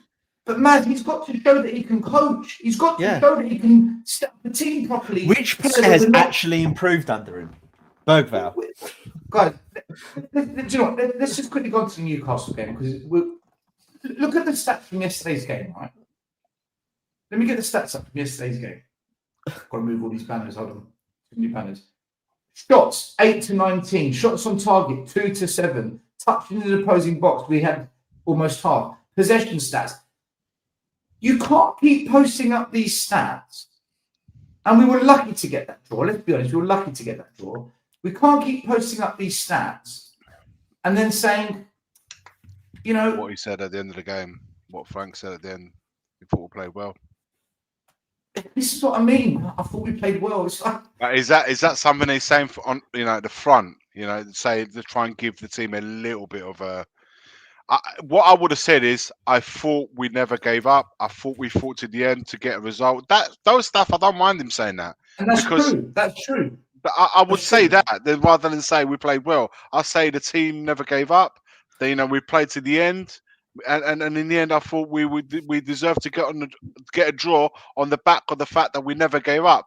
But you cannot say there we played well. You can't say that, man. You can't say we deserve to win, or you can't. I'm not saying he said that, but I'm saying you can't say things like we deserve to win, because Newcastle were better than us in the grand scheme of things. No, during the first 90 minutes. We were You awful that what you game, can Vicky. encourage your team saying is we had fight and we fought to the end to get a draw. That's the only thing. That's the only thing you can give them credit. At least they fought to the end, right? But it was fighting with no quality. It was awful. It was awful. The amount of times that they crossed into the box with no one there, and then it's pointless. Why are they doing that? Kudus passed back to Porro about half a dozen times, and Porro whipped in balls to like nobody. It was the same thing that Johnson used to do last season under Ange when he used to throw men in the box. If you look at the goal that we scored, and I was talking about this to my son. We were looking at the game. When that was happening, there was nobody's. The thing is, we play in a way that even our midfielders, we play 3 midfielders, and not one of them start to we play go in the box. a 4-2-3-1. So you've got 4 attacking midfielders and a striker. There's not one of them making a run into the box when we do don't that. put in the box. And when we did with Romero's goal, and that thing was on the back of a corner, which is why it was still there. We had 6 players in the box, man. We had 6 players in the box when Romero scored that header. And the bottom line is, if you don't have bodies in the box when you're whipping balls in there, you ain't gonna score. And too many times when those balls are coming in, you're like, where are the players, man? Where are the players? Why is not one of my 3 centre midfielders getting in there, man? Just if nothing else, draw a defender away from at least the player that's meant to be scoring the goals. Cause a bit of like. If you look at the defender, you look around, you're thinking there's only one player in the box. He's going to be picked up. What chance do you give the cross or the ball to try and pick someone out? Unless it lands on his head. Right? Unless he puts right on the money on the only player he got. And it happened a couple of times with Richarlison, where he's done really crappy finish with it. But that's because the ball, the money, the cross was on the money. But it's very difficult for a player to pick someone out in the box if you don't throw men in there, man. And I look at so many teams right now. I'm looking at Brighton. I know they're chasing the game, but they got like 7 players in the box, and they've just need equalised. The keeper's made an unbelievable save.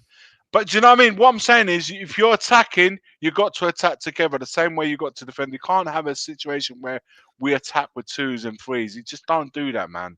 And we often, even when we play with Moane and Richarlison, we've done recently, we still don't flood the box. We still don't have enough players in the box when we attack. Watch them. They're all outside the box, never anyone in there. And that's the one thing that we did so well last season with Johnson. We kept thinking, we used to call him Tapping Johnson. But because we was creating that same move all the time, and he'll be at the back stick.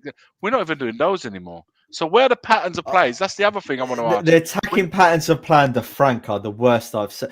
I know we used to weren't seeing this at Brentford, though. We weren't seeing at Brentford. We were seeing 3 forwards, exciting forwards. Whenever we watch Brentford, at least at home, you're like, mate, we are seeing some really good people. Wasn't that only last year though that they were like that though? Wasn't that really only last year when that was like that? Yeah, but man, people were struggling at Brentford. Teams were struggling going to Brentford. But they were, man. You know what? When we were talking about managers last year and everything, Frank was never in my list. I'm a little. I don't have any strong feelings against him per se, but I've never looked at his Brentford team and thought, oh yeah, they play really good football. They've had games where they've played well and they look decent. I've never been that enamoured with him. In 1991, we won the FA Cup. Terry Venables was the manager. He'd won La Liga and the Spanish Cup before he came to Tottenham. George Graham, 99, won the League Cup. He'd won everything at Arsenal except European trophies. He won league titles. He won domestic cups. He was a winner before he came to Tottenham.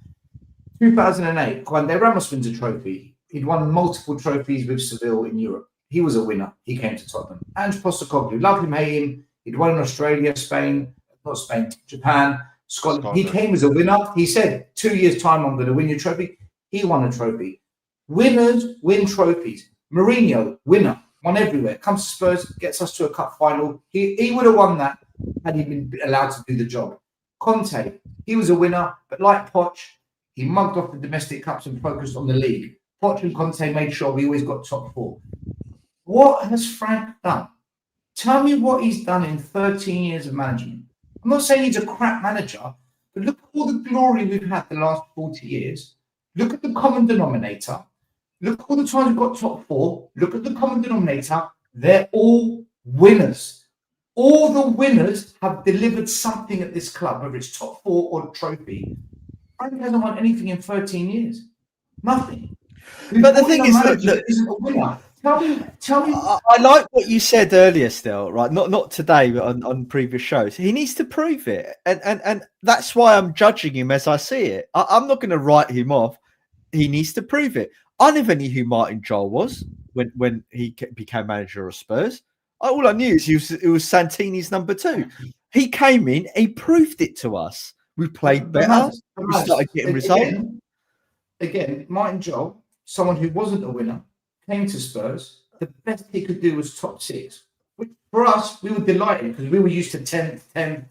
So to get 6 in Europe, we were like, yeah, okay, this is good. But if we want this stadium to be justified, you've got to be getting minimum Champions League every year and challenging for trophies. You must. Frank has never done anything in his life to justify that he can do that. And we're watching this team in the league, and we've gone from, look how solid we are. Actually, we've got to focus on defence. Oh, actually, the players aren't good enough. Oh, actually, be patient. I don't understand what we've done. If we signed Glasner, at least you could say he won the Europa with Frankfurt. He won Crystal Palace's first ever trophy. And let's have it right, people. He smashed Aston Villa 3-0 in the semis, and he beat Man City in the final. Yeah. So we know he's got the cojones, this guy. Or you do what we did with Poch. You bring a Glasner's a winner, though. Manager. Sorry? Glasner is a winner, isn't he? I said that. He won the trophy.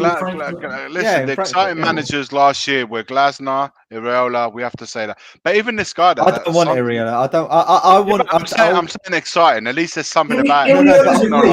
He's a risk, but his football is bang on. His football. The way he plays look at this. Yeah, what about the Sunderland manager? What he's doing this year? Like, I know, but listen, I want Spurs need. Has he got quality players? Has he got amazing players? With the way that we are at the moment. Right, or the way we've always been, Spurs need managers with gravitas who can command respect, who can tell the board, this is what I want, right? They might not get what they want, but at least they can tell the board, this is what I want, right? We don't need any more yes men at this club. It's the worst time. If we get Areola in, he's going to be another yes man, I fear. Can I say something about Glasner as well? I think he's on borrowed time at Crystal Palace. I think him calling out the board, I think it's only a matter of time till they fall out and he'll probably get sacked on the back of it. I think that'll be probably the best time to strike. But will we go for a manager that goes against the board? I don't know. That's why. It's not about going against the board. You just need a manager who believes in themselves, right, and commands respect. The problem with Ange is he wanted the respect, but because we're getting pumped every week, he lost it. When you get Conte, can I ask you something about Frank? Where are you at with him? Genuinely, where are you at with him? I've told you all. I don't care if he gets sacked tomorrow. Look, I won't have any complaints. If he stays, then he stays. I'll just get on with it. I'm the same. I don't care. I don't care. Yeah, I'm the same. Well, I do care because I want us to win, right? But I'm not wedded to Frank. Like I said, I'm judging him as the same way I judged Ange. As time goes on, I'm sure my opinions will get harsher if we carry on losing. I think he needs to prove it, like you said, Stel. He needs to prove it. We need to start seeing the shoots of something happening consistently, and I'm not seeing it at the moment. And what's worrying me is the players being the way they are, and his press conferences. I'm just like, what is this crap? How is this building anything with what he's doing? So if he comes or goes, whatever, but whoever we get in next, it has to be of some pedigree. They have to. Otherwise, I don't want us to go with someone who we, hoping that will become good. I want someone who is good. Do you know what? If we lost games on a weekly basis because Vicario has a brain fart, because Romero gets a red card, because Pedro Porro gets skinned for pace, because someone scores an own goal. If it's all individual errors, I'd say, do you know what? Fair play. It's not the manager. Yeah, but that's what happened to Mourinho. Do you remember?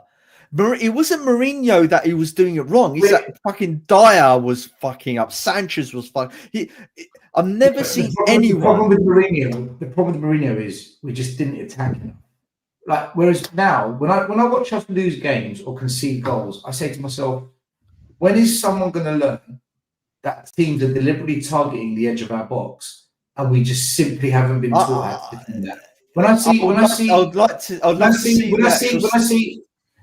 see our attacking tactic is right, we've got the ball, give it to Kudus.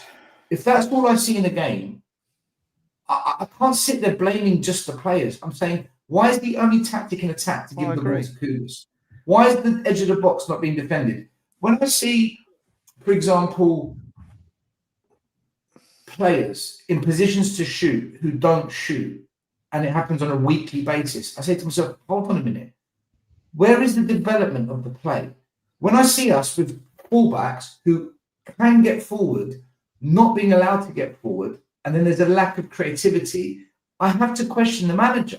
So for me, it's the way we lose, and the way, could we have done more in the game if we played a slightly different way, or if we allowed players to have a bit more freedom in certain areas? And every week my answer is, yeah, we could have played differently. We could have been different in the approach, especially when we attack.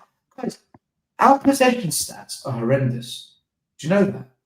And that comes down to coaching. I do not believe that we practice enough of passing the ball, but moving with the ball in the pass to get around opponents and create overloads. I don't believe Frank plays a system where, how can we pass the ball to create an overload? I don't believe we do that. And I watch it and I can't see it. His tactic is defend. Can we get a transition attack using Kudus? Or set piece. Now the set pieces have dried up. It's all falling apart. As Matt said earlier, we don't even score from set pieces now. That's just dried up.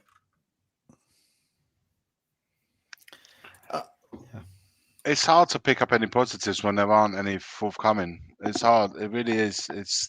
We're conceding a lot. We're not scoring enough, or we're not even creating enough. So to score enough, you have to score. You have to create enough chances to score the goal.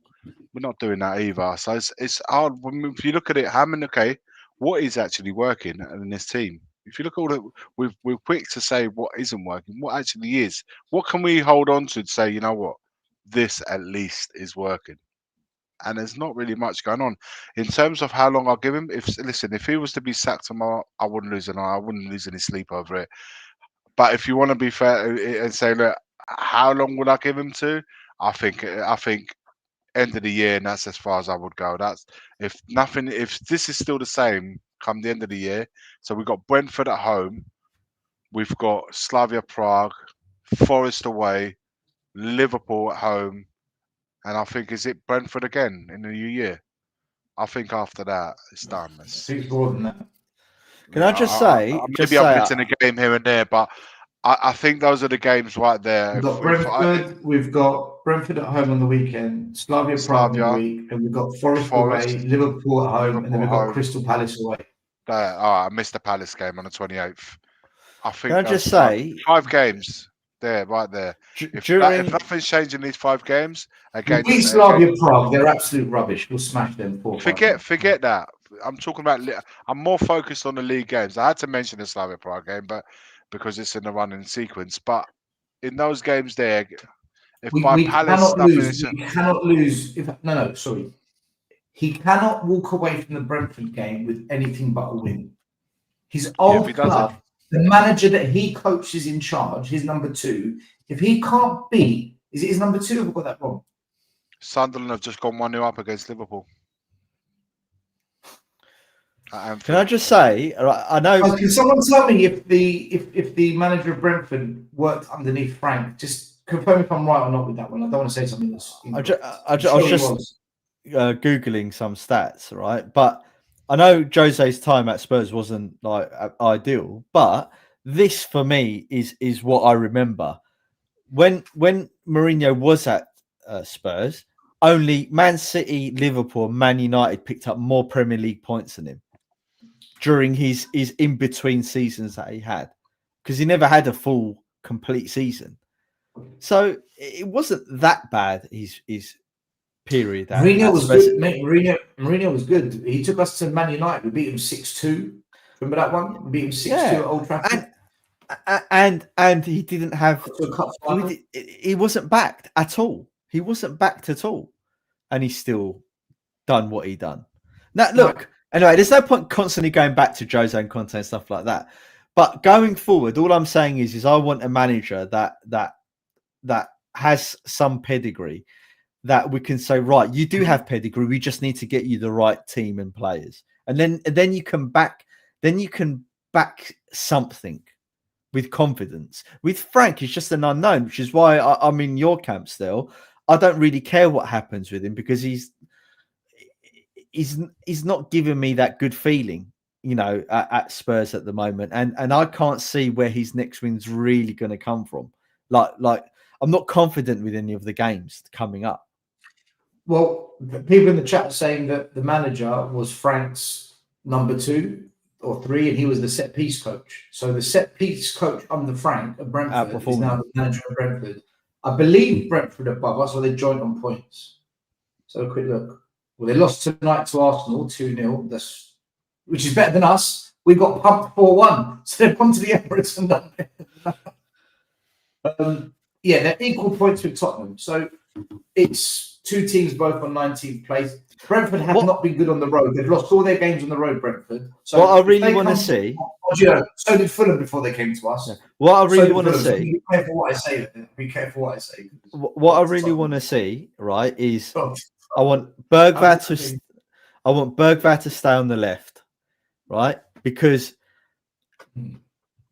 I think he's shown more in the last 2 games he's played than Odegaard and Tell in terms of taking on players, his little flicks, his little runs and stuff like that. So I think if he picks Bergvall, Mawani, Kudus, and then he has to play Xavi, in my opinion, and just constantly plays them. Let's just settle on that as the first team, for crying out loud. Because if he's constantly rotating Saw, Paulinho, Bentancur, putting in Odegaard, putting in Tell, Johnson, and doing that every bloody game, then we've got no chance of picking up points. Do you know, this Brentford game, it's going to go one of 2 ways. There's no middle ground. We're either going to beat them like 3-1 or 3-0. I can feel it. Or it's going to be another Fulham, and it's just going to be hell in that stadium. Like really, really bad. I think, do you know what, guys? I think even a draw isn't going to go down well. If we were to draw, I don't think it's going to go down well.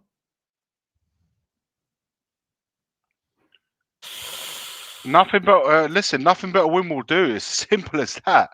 It's like you can't at home. We have to turn it around at home. It's ridiculous.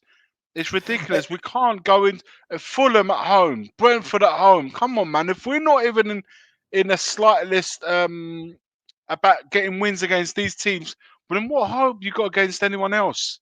What hope? And you want to tell me, I'm sorry, but look at Sunderland, man. New manager, the team. Then literally, apart from Xhaka, how many of these players are established proper footballers? But here we are, as a team, they're going home and away, picking up results. They're getting. I know Liverpool not been great, but it's still Anfield. Against Arsenal, they come back. They are a proper team, and that's what football's about. You need to have a cohesion amongst team and play well, attack and defend. Okay, what did And- you think of the Newcastle game? Because I've been ranting a lot, so I'm conscious I cut you up quite The a bit. Newcastle played game, no, Sunderland? listen. Have we Huh? played something? Have we played No, Sunderland? No, I don't think no, I so. don't think we have. So how did we play Brentford twice before we played Sunderland once? I have no idea, man. That's the Premier League for you. No idea. No idea. You got to play one once before you played one a second time. That can't be right. I don't know. Listen, Newcastle, what can I say? The result is probably the only good thing about it, and the fact that we never gave up until the end, chasing the result. That's the only two good things that I saw yesterday. And the yellow kit that I've always liked. I hate That's that it. kit. I know you hate it. I like it. The top, at least. Maybe not the whole kit. Man hates everything, man. Man hates Like, everything. I don't. But in terms of, I like the fact that we never gave I hate up. everything. I hate I life. thought when we went 1-0 down, I thought, here we go again. We pulled one back. Great goal by Romero, diving header. All right, proper striker's finish. Drawed him out and then got him in the front stick. And then we went 2-1 down. And again, I'm thinking, oh, God, there's another 8 minutes to go. Not thinking there's another 8 minutes for us to get an equaliser. There's another 8 minutes here to get even more battered. But we held in and we Romero come up triumph with that overhead kick. How it got in, I don't know, but it got in. And before we know it, we got a result. I like the fact there was a little bit, bit of between Romero and Bruno at the end there. Shows there is still a little bit of fight in them. But that's the drawing conclusion. In terms of play and how we played, Newcastle were better. There's no two ways about it. Newcastle were far better. Let's not deny it. Let's not lie to each other about it. But at the very least, the team was there in sense of we didn't cave in. We didn't cave in the way that we did. Were you happy with the starting lineup, guys? Were you happy with the starting lineup? No, I wanted Bergvall on the left, where Johnson is. And who It's would you very put in the middle? defensive, Then? isn't it? If you take Johnson off, you put Bergvall left. Who would you put in the middle? I feel for Johnson, man. He's if you're going to play him, you have to play him on the right. You can't Were you happy with changing tactics again to a 4-3-3? No, I don't. I hate the way he's constantly changing between 4-2-2-2, 4-2-3-1, and 4-3-3. We change it during the game when we're attacking all the time. It pisses me off because everyone's all over the place. He was asked at the beginning of the game why he dropped Richarlison and Van der Ven. He said they played 2-3 on a bounce, and it was time to rest them. I was like, all right, fair enough. I mean, this game. You know who I actually feel sorry for out of everyone in the whole team? Sarr. He started brilliantly at the start of the season and just got dropped. And all of his form just went out the window. And now he's playing rubbish. But this is what I'm saying. The few certainties that we had from last year, Sarr is one of them. Porro's another. I'd say for me, Vicario was good in the whole generally last season. Well, certainly it wasn't as bad as it was now. The few certainties that we had in the team have gone, man. Have gone. Benson was better last season than was this year. Whether it's the same Benson before he got injured is another discussion, but he was better than he was. So the few certainties that we have within the team, he's quality. I just think that he's just trying to do too much. He's just trying to do too much when he plays. Yeah, and I think with Palinha, our midfield should be. We always cried for that number 6. Now that we got one, we can't seem to play. If I manage this Tottenham team, sorry, go on. Sorry. No. All I'm saying, like we all cried for number 6. We've got one in Palinha, and he's a quality player, man. And with that defense, we got that really good back four. I don't care what anyone tells me. We have a decent keeper. He's not the best keeper, perhaps, to the eyes of everyone, but he's a decent keeper. We got a really. He's a quality shot stopper. He's a brilliant shot stopper. Cool. Back four is a good back four. Is a good back four. Palinha, good number 6. You think, right, we've got a defensive structure there, which is decent. Now build from that, man. Build from that back 4, 5, 6. Let me. I don't get it, man. I don't get it. How can we not get the defensive balance? How? I'm going to talk to you as a coach. Right? I'll talk to you as a coach. I'll tell you what's going on. Van der Ven, Romero, Vicario, Palinha, 2 attacking fullbacks. You think that's a really good, solid 5, 6 players there to build with everyone ahead? How can we not get it right, man? Explain that to me, because I struggle. This back four without a number 6 proper number 6, finished 5th in the league 2 years ago. They are good. They are a good back four. Are they the best? No. But are they good? Absolutely. They're better than yes. Wondershan, yeah. Listen, Van de Ven, all the top 4 clubs would sign. Romero definitely signs for one of the top 4 Spanish sides. Maybe there are other Premier League clubs that will take Romero. I think that Dogi and Porro, statistically wise, is in the top 10 best wing backs in the world right now. So the issue is all the good stuff they do, we ignore. But when they have one bad moment, we home in on that and we go hard. We go hard on that. Like, I'll give you an example. Porro, when we started attacking and when we started getting on the front foot against Fulham, there was like a 20-minute period when we were on the attack and we had Fulham pinned back. They couldn't even get out their half. Go look at the crosses Porro was putting in. Wicked. Wicked. He was on it. But we only attacked for 20 minutes of the game. So for the rest of it, he's defending and he looks like shit. So we focus on that. We ignore the other stuff. But we do that with all our players. We're like this at Tottenham. Vicario will win 3 man of the matches, save us 9 points, but he makes one bad mistake and we want to boo the fuck out of him for 90 minutes whilst he's playing. As a fan base, we're quite rotten. We're quite rotten. When it goes No, back, but this is we want to be horrible and nasty. But excessively. When you're good, we'll give you a little clap and say, well done. Still, we're so PTSD though. We're so like we've got so many medical conditions in our fan base. It's unbelievable. Stockholm syndrome. Fucking. We've got so many conditions in our fan base. Like you know what I mean? It's just I don't get it. We've got such a good defensive base, man. I know. I've just seen a comment. Palhinha's a good player, but very basic. We've got so many medical conditions. It's true, isn't it? It's true, man. You know, half time they're like, get your paracetamol. I don't get it, man. I don't get it. Yeah, completely. Let me hot dogs and burgers. We need tablets. Get your medicine. But that's years and years and years and years of shit. Exactly. When you've been taking years and years and years of shit, you've gone in such a negative mindset that even a few good points they go over your head. You don't want to overexert yourself in applauding someone because you know the shit's just around the corner. That is PTSD. It's massive. But I can't agree with this comment, man. Palhinha is a basic player. No, listen. No, I agree with it. I just think we have a good defensive. We have a decent back four, man. Let me tell you what's going on. I don't get it. No, we wanted that number 6. We got one. And how we can't get the balance of the team right? Why are we so conceding so many one way? Not Iggy, 0.1. Let me tell you what's going on. 0.1. Right? I'll tell you what's going on. What's going on, right? He's had all the defenders fit for the whole season. Palhinha is a top number 6 signing. When you compare it to what we've been used to since Wanyama left, he's the best 6 we've had since Wanyama got sold. Fact. He's better than Højbjerg, Skip, Winks, Bissouma, Sarr, Benton. He's better than all of them in the 6, right? Palhinha, he's solid. Can he be better? Yeah, he can. In terms of carrying the ball and playing as a baller, yeah, he can be. But he's not that player. We've had all these defenders fit.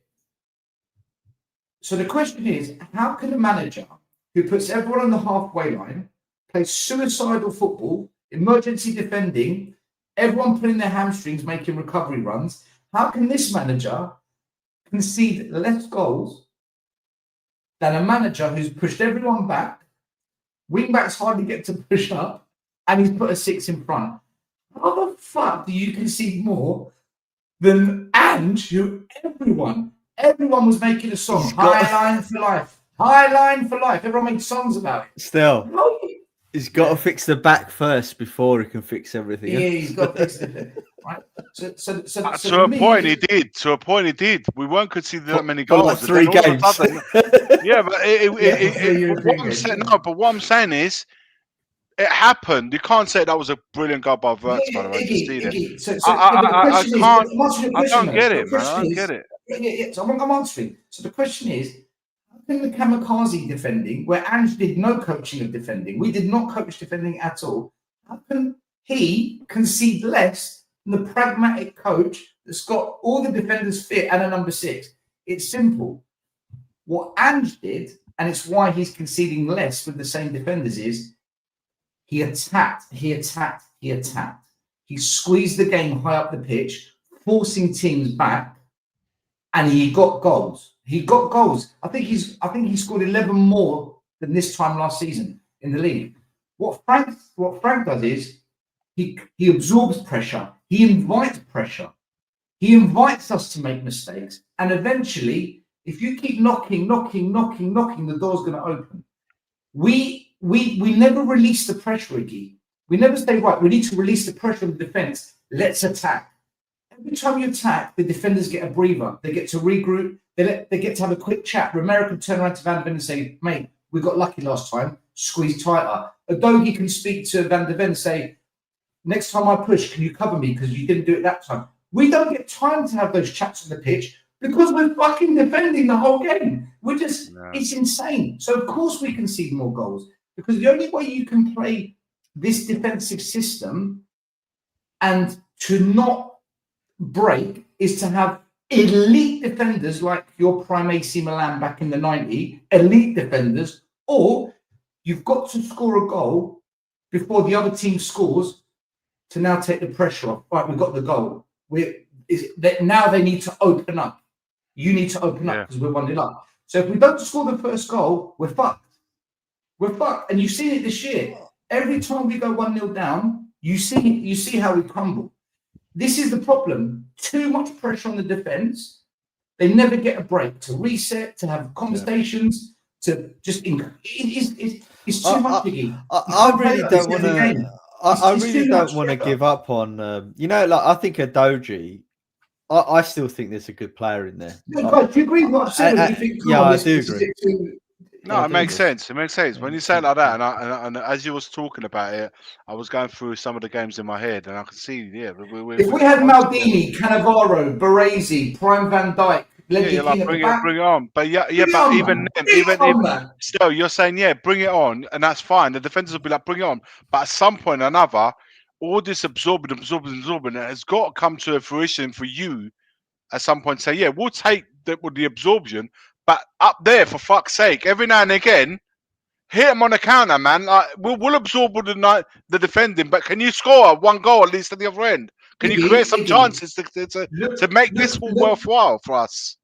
Look at the players that have stormed off the pitch this season. Van der Ven and Spence refused to shake Frank's hand. They stormed off. Against Fulham, Porro. They're all defenders. They're a breaking point. This system is killing them. And as a fan base, we do the simple thing. Blame that player. Blame that player. There are players to blame. There are players that are the manager's he's killing our defense because he got away with it at Brentford because he had Mbeumo, Wissa, killers. Expectations are lower as well, right? Expectations are lower. Yeah, but maybe if we had some killers that scored goals. Well, the thing is, I don't want to. I really don't want to give up on Udogie because even though he hasn't been great. I think he's a good player.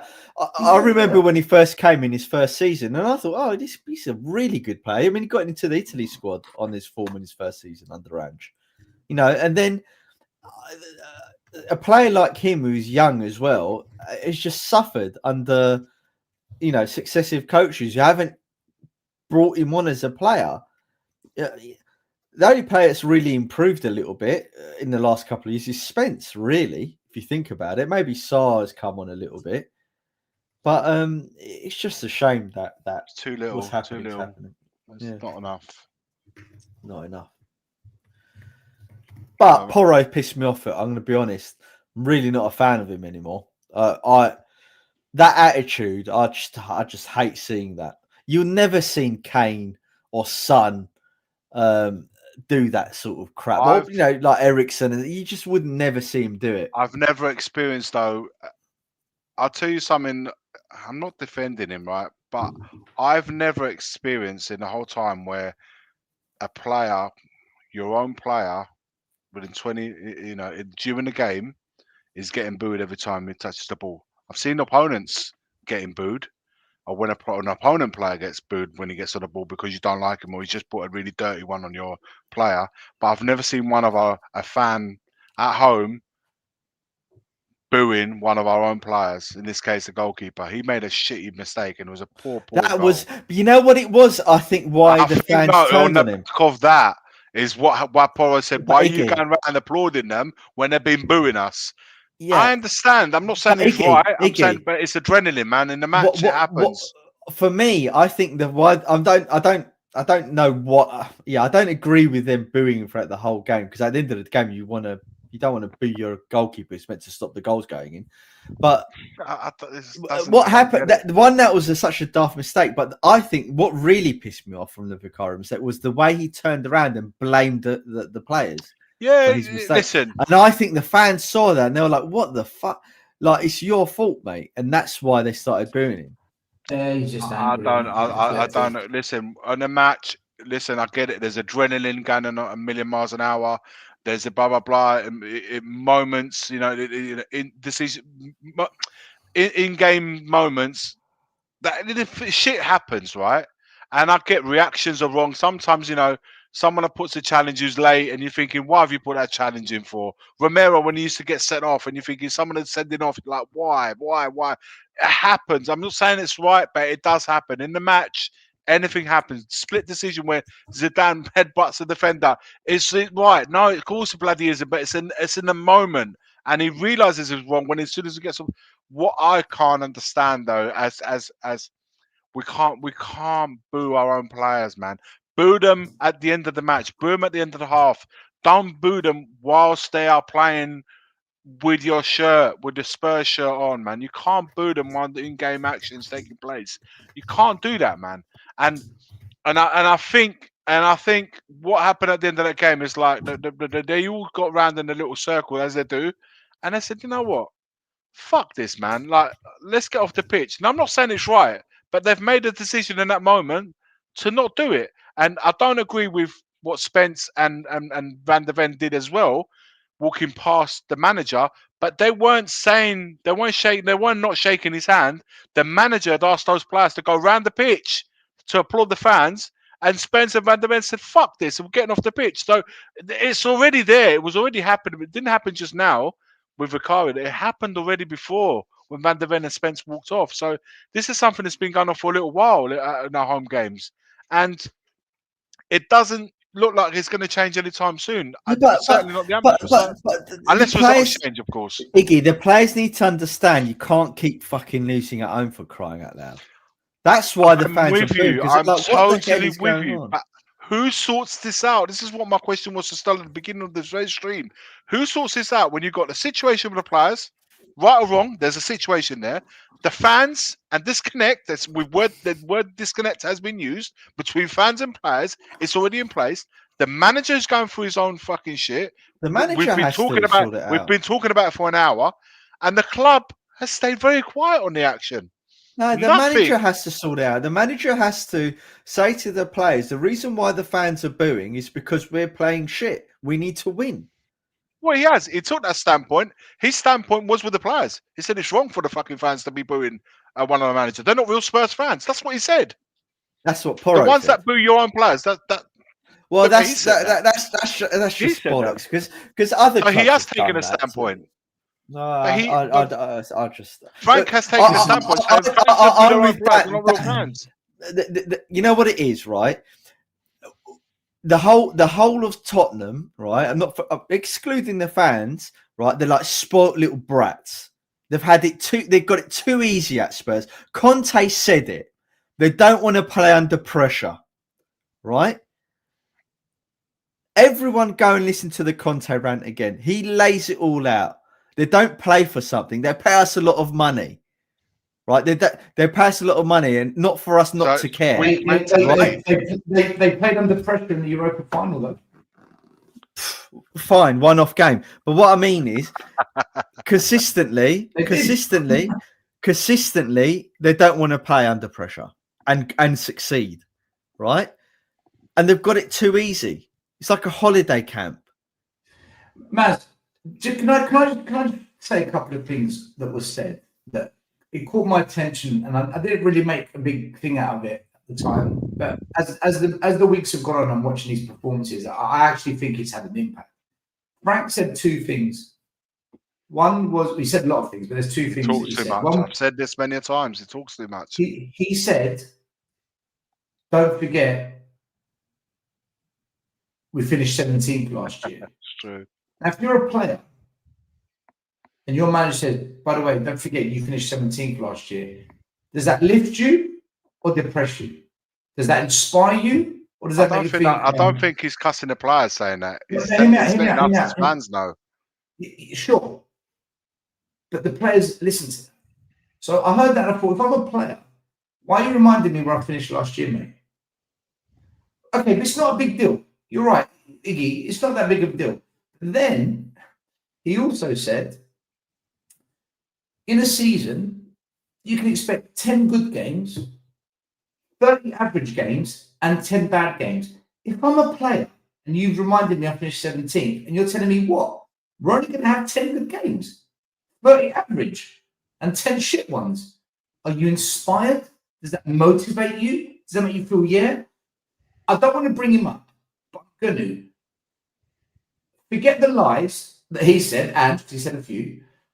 But when it came to motivating the players, he would never say, by the way, lads, we're only going to have 10 good games. By the way, the target is 17. I agree. As a man motivator, even Conte, the way when Arsenal came to Spurs and we beat them 3-0, and the media said to him, They weren't losing that game. We was not losing that game. The media said to Conte, what do you think about the Arsenal game? He goes, is he going to turn up? Because last time he did turn up. COVID or something. Let's see if he turns up. Mate, if that's your manager, you're like proper manager. We went to that game. We said we're not losing this game. What did Frank say before the North London derby? What do you think about Eze? Who's Eze? Well, I mean, these words, they have impact on people. People take that and people think all sorts of things. Some people laugh it off. Some people take it to heart. Some people, they go too deep with it. For me, when I listen to Frank, he has talked us down. It's like Keir Starmer when he came in. He talked the country down. He's talked us down. Never, ever, ever. Would Harry Redknapp still? Would Harry Redknapp have said those things? Remember when Redknapp came? He was like, "This is coaching." The first thing he said. He's got to try and lift up the situation. He talked. The first thing that Harry Redknapp said when he came to Spurs, right, to save us, right, was these are top players. Right? There's no way they should. Even if he didn't believe it, Maz. Yeah. Even if he didn't believe it, he said it, right? Right, and he made Modric like become a bloody superstar under him. What did Poch always say? We have to believe. You have to believe. You've got to believe we can win the league. You've got to believe. You know, Mourinho's first press conference. I like to win. I'm here to win. I win. Win. Frank's come in and it's all 1 minute it's about being risk and bravery, and then we go ultra defensive with no risk. Then it's, guys, listen, just remember you finished 17th, yeah? You only get 10 good games a year. What the fuck are you talking about? So we've had 5 games, good. We've got 5 left. Great. We've got 5 more games to go that are good. It's like an even worse version of Daniel Levy's runners-up watch, isn't it? It's like... Mate, what a loser thing to do now. Hey, runners up watch before the final. Yeah. Mate, he's I don't know whether he realised what he was saying. I don't know whether he had an ulterior thinking, but he's talked us down. Like, say to the players, listen, in a season you have ups and downs, you win some, you lose some, but our objective is to have as many good games as possible. Say that. Say something like that. He was so specific. 10 good ones, 30 average 10 shit. I'm the professor. I know exactly how many games we're going to play. Well, It's like ingredients. He's making ingredients. 10 grams of this, 30 grams of that, 2 ounces. Why hasn't Frank come in? It's Right? weird. It's just weird, guys. It's weird. I don't get it. Why hasn't Frank come in? Right, Niggy, maybe you can answer this. Why hasn't Frank come in and said, "I'm here to bring Spurs back to where they should be"? Yeah, I'm here to win. Fighting for top four, fighting for cups and leagues. We deserve another European trophy like last year. We deserve another one of those.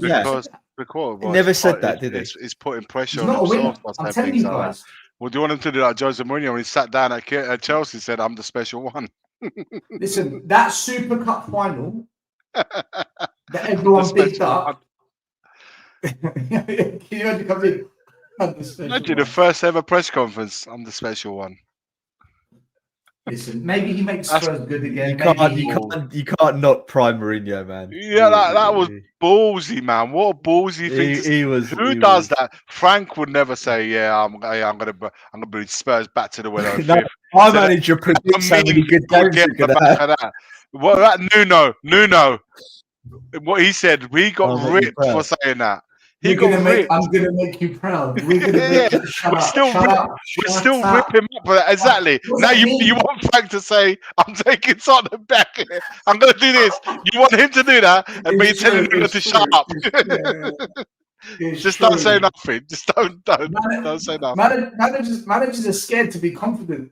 They're scared to come in and be confident. Nuno, if you look at it, you've said it many times. He did not want to do that fucking video. You can see it. He did not want to do it. It was a hostage video. Someone put a gun to his head and said, "Read the script." He did say it. Say it. He didn't want to do that video. And he was bloody right as well. He's bloody right at all. That Super Cup final, Wiggy, when he made those subs and we lost, all I could think of was, if we were 2-0 up in a final with 5 minutes to go, there is no fucking way on earth Mourinho or Conte ever lose that game. Never in a million years do we lose that game if we were 2-0 up with 5 to go. No chance. Poch, maybe.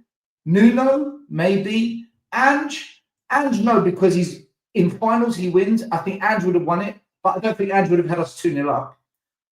But Frank, that game, I thought, man, I wish that never happened, because the way I think now, that's why in 13 years you've never won anything. You haven't got it there in the moment where whatever move you make decides your fate.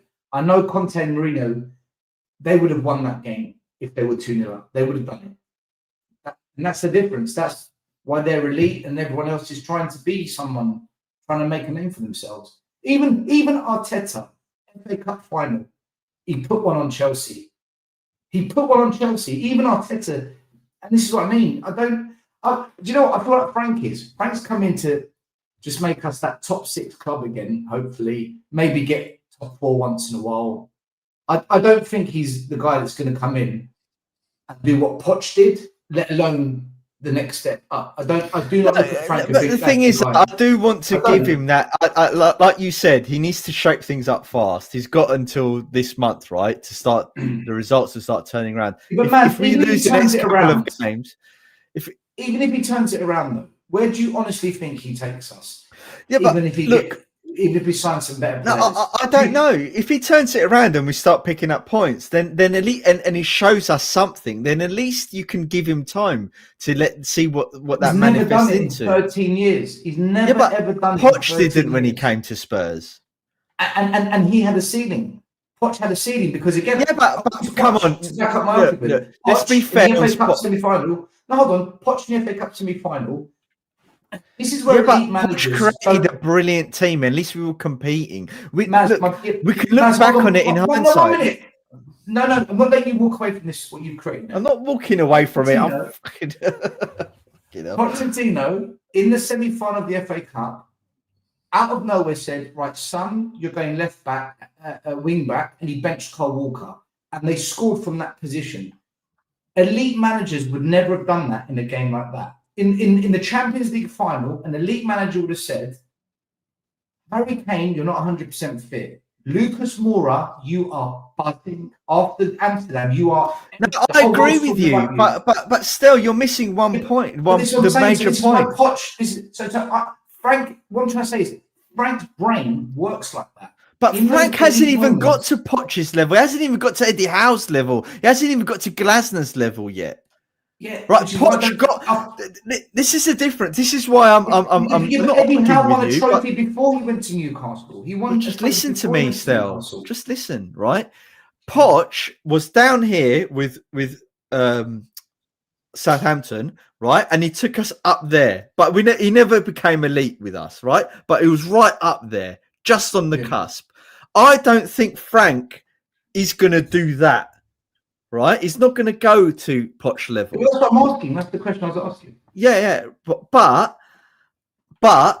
we've got to see if he can progress, if we can see something with him, right? You can't just write. If he can get a faith. Look, you've said you've given him a year, so don't you start backtracking now? Listen, I've got no issues. Don't you start flip-flopping now, mate? No, it's being educated enough to look at a situation and say, do you know what? I was wrong. I was wrong to say get rid of him. Fine. I never said give him. Look, I'm willing to give him more time. However, right? Just don't lie. He's got to prove it this month. Yeah, he's got to prove it. I agree with you. But it's not fair for you to say Poch is a loser just because he never took that next step. Hold on, I never said he was a loser. Poch is my favourite manager. People love Redknapp more than Poch. I've never been in that boat. For me, going to White Hart Lane when Poch was here was the best experience. White Hart Lane was mental atmosphere. You knew we were going to win. You knew whoever turned up, they were fucked. And you always felt that, like, come on. It was brilliant. Those days are dead now. Now you go to White Hart Lane, you're like, please don't be 3-0. Please don't be 3-0. Please, God, please. Right? It's horrible. The thing with Poch, though, and this is what let him down, in my view, of course he wasn't bad. But certain key moments, he did silly things, and I thought, I agree. Conte wouldn't do that. Mourinho wouldn't do that. Pep wouldn't do that. I agree. And that's what I mean. But they're the elitist of the elite managers, though, aren't they? They're like in the top echelons of managers. That's what I'm trying to say. Wouldn't do that. It was what I'm saying. I think Frank's one of those where he you saw it against Fulham.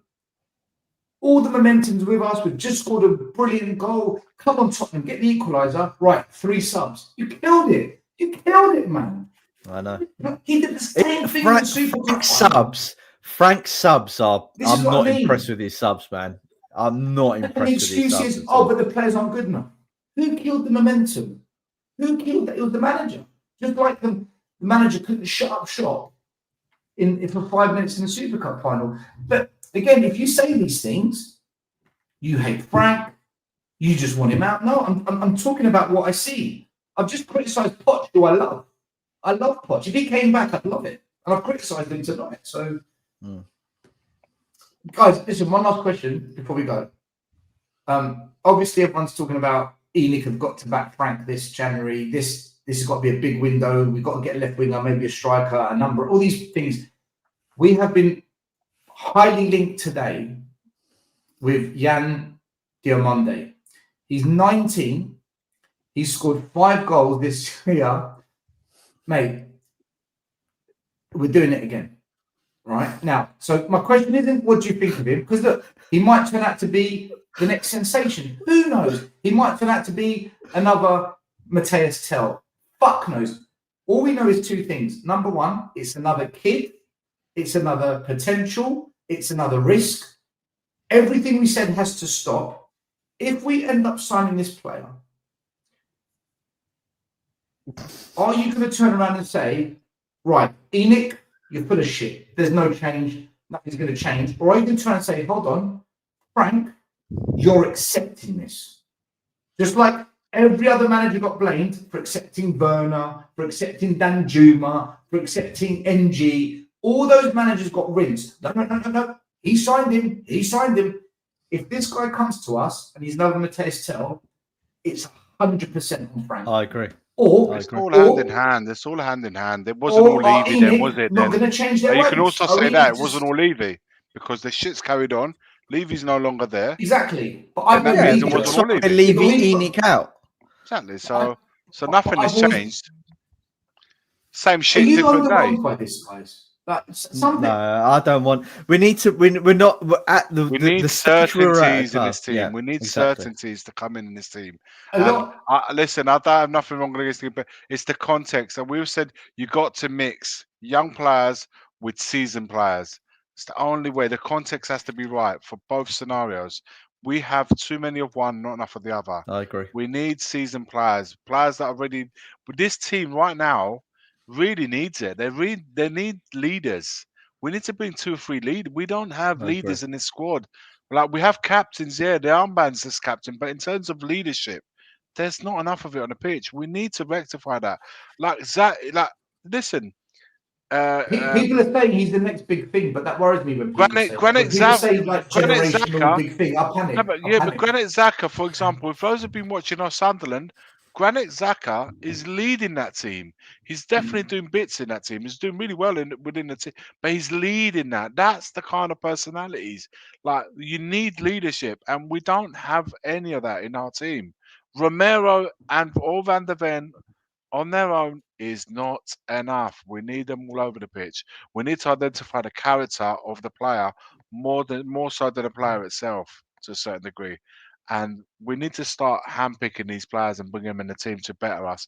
Then once you have that established within your team, you can bring the young players who can then flourish under under these guys. What we bringing these young players to? Who's this guy, young guy? Who's he going to look up to? Richarlison. Who's he going to look up as a forward? Tell, Odebert, Johnson. Who's he going to look to? Who's he going to learn off? Moani, I'm not including him because he's going to be gone at the end of the season. He's on loan. But do you know what I mean? So who's this young striker? I don't know, man. Do you know what worries me about this? That if we bring in another kid, not only is it a lack of leadership, like you said, Iggy. Not only is it a massive risk, but yet again, we are saying to our academy, "Fuck off." We are literally saying to our academy, there's that as well. We haven't even gotten into that, but yeah, there is an element of that as well.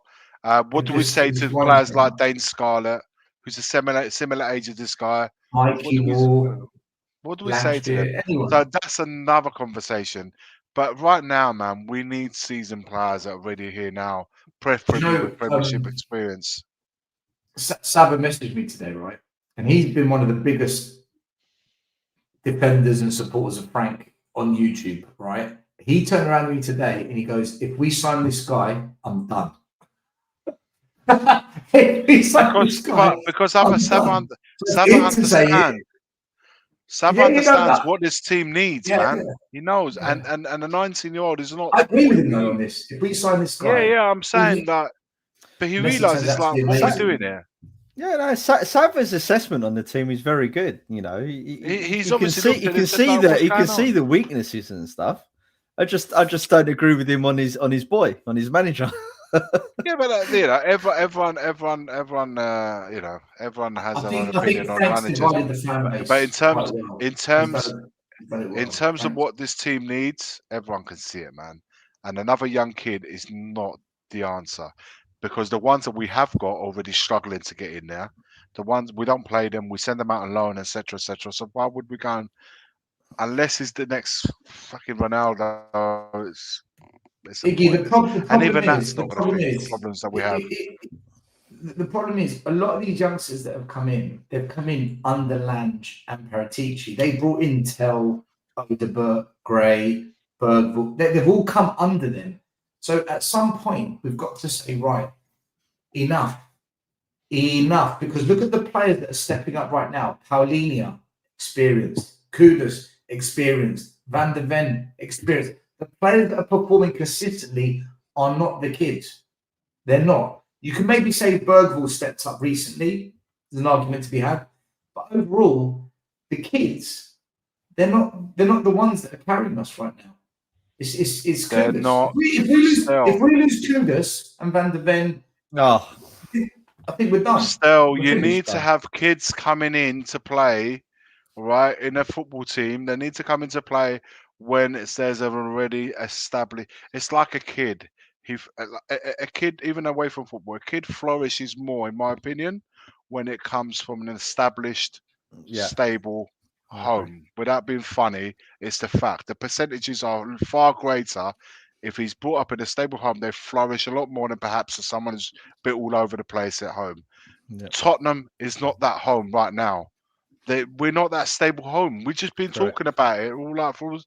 So until you make that a strong, solid Dele, base context for them to come into, we shouldn't be having those Dele players. Alli worked. Dele Alli worked, and He Winks was worked special, though, because man. they He were was special. surrounded by I agree. brilliant players. Then he was able to flourish because he was already a Correct. special kid. You know, We just put him in a when situation Winks was where he playing was next to able to flourish. Dembele, how can he look decent? Yeah, I agree. This is the point. I think someone like Dele Alli was so special he would have flourished anyway. I just think that we gave him a greater chance to be even more successful on the basis Because of what we've been talking about. It Poch needs was to a be. good coach, though, Iggy. Really, Like, I don't forget, agree, but look at the context Danny he was Rose coming was into. all right. Then when Poch came, Danny Rose just blew up. But the context that he was brought in and grew up in was solid, man. That's what I'm trying to say. Is there were solid roots within that team, so Yeah, you there could was, not there was. fail if you weren't making it in that team because you wasn't good enough. he had the king of shithousery, Eric Lamela, to learn off as well. But what I'm You know what I saying mean? is, To be fair, he played next to Kane, for a player, Ericsson, Dembele, that wasn't Wanyama, good proper enough, yeah. players. Proper For a player that footballers, wasn't good enough to succeed in that team, it means two things. It wasn't his setup, or he just wasn't good enough. There's no reason. You can't say, oh, you know what, this team was not good enough for me. I couldn't do it. Or the manager wasn't exciting enough. He didn't get us play the football. No way, man. No way. Yeah, You look at it Prime now. Deli was amazing, you know. Prime Deli was Amazing player. amazing. Yeah.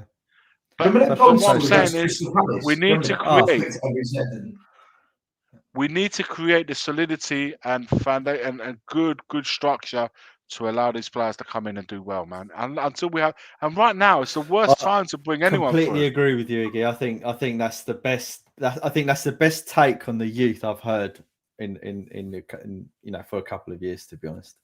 There's no other way, man. There's no other way, boys. There really isn't. And we don't. The worst thing we can do right now is bring more kids into this team. It's a fucking mess. I'm surprised.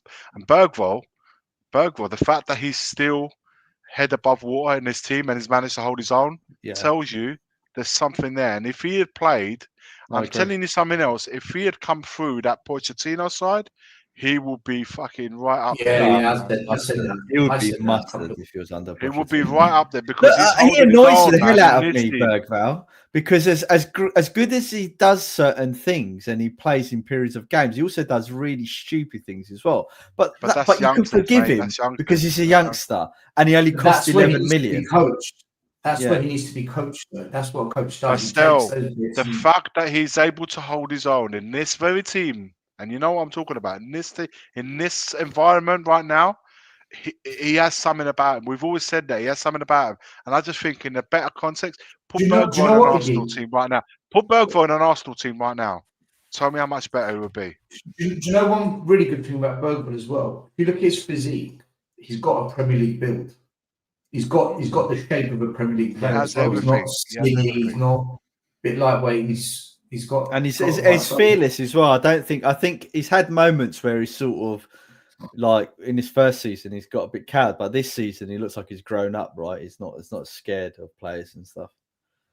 I think he's getting more minutes as well this year. He's being allowed to play a lot more. Mate, because they under every manager. I've always said that. Judge the kids after they've been given lots of minutes. Don't just look at one. I've always said that they've got to play. Different managers have come in, and he's still holding his own in a very, very unstable, poorish side. Man, it has to be said. Last 2 years we've been a very poor side, and he's held his own. The only good thing that's come out of that he is, like you said, he's getting minutes. So at the very least, he's getting the time required. And I truly believe that in a better setup, like in an Arsenal setup, even Chelsea, Maresca's doing really well with the young players as well. I don't want to say Liverpool right now, but at least Chelsea, even Newcastle, with the midfield three that they've got, I think he'd do really, really well. I think he'll be levels above than what he's currently showing. That's my opinion on Bergvall, man. I've always liked him for the first time I saw him. I've said it to you, Star. From the moment I saw him, I said, there's something about him. I think there is something about him. And I hope that we create a better situation for him to excel even more, because I truly believe that in a proper setup, he'll do so much better, because I truly believe there's a player in there. But I don't know if we're going to see that player at Tottenham Hotspur, or this current Tottenham Hotspur side. And that's what's sad about it. Mikey Moore in this current Tottenham side, I don't know. You put him in a Rangers team where the pressure's a little bit less, but they've got a nice little setup there. The kid will flourish because the qualities are there for him to do that. He has it in him to do that. But you've got to put him in the right environment, otherwise they're not going to excel. Listen, I fully agree with everything you said. All the comments agree with you as well. Do you know what? Let's wrap it up. Let's wrap it up. Just let everyone know we'll be back next Wednesday, and we'll be discussing the Brentford game, the Slavia Prague game, which is on the Tuesday, and we'll be doing a preview for the Nottingham Forest game. There's one other thing I was going to say. If you didn't know, Arsenal beat Brentford. We've got Brentford next. Brighton were 2-0 up and Villa came back to win 4-3 away. What a game that was. Palace win again. Glasner without Eze. He lost Elise last year. He's lost Eze now. They win again. He's going to lose the defender as well. He's going to lose. Who's that? Guay? What's his name? Lacroix. The centre-back, the English centre-back, he's going to go to Liverpool. Oh, Guay. Yeah, he's going to lose. Well, let's see. Leeds have beaten Chelsea 3-1. Make it make sense. And Liverpool get out of jail with an own goal in the last 10 minutes to make it 1-1. Forced that. That was a really good goal from Wirtz. And they nearly lost at the end in a counter-attack where Liverpool put everyone forward for a corner. They got caught in a counter-attack, and it was a striker with Alisson, and Chiesa's chasing him. He's gone round Alisson. Chiesa's carried on running towards the goal, and he's blocked it on the line. They nearly lost it 2-1. This is what I mean, right? When you look at why didn't we get Chiesa? He would have been decent for us. He came on the 85th minute. I know. That guy's getting 5 minutes.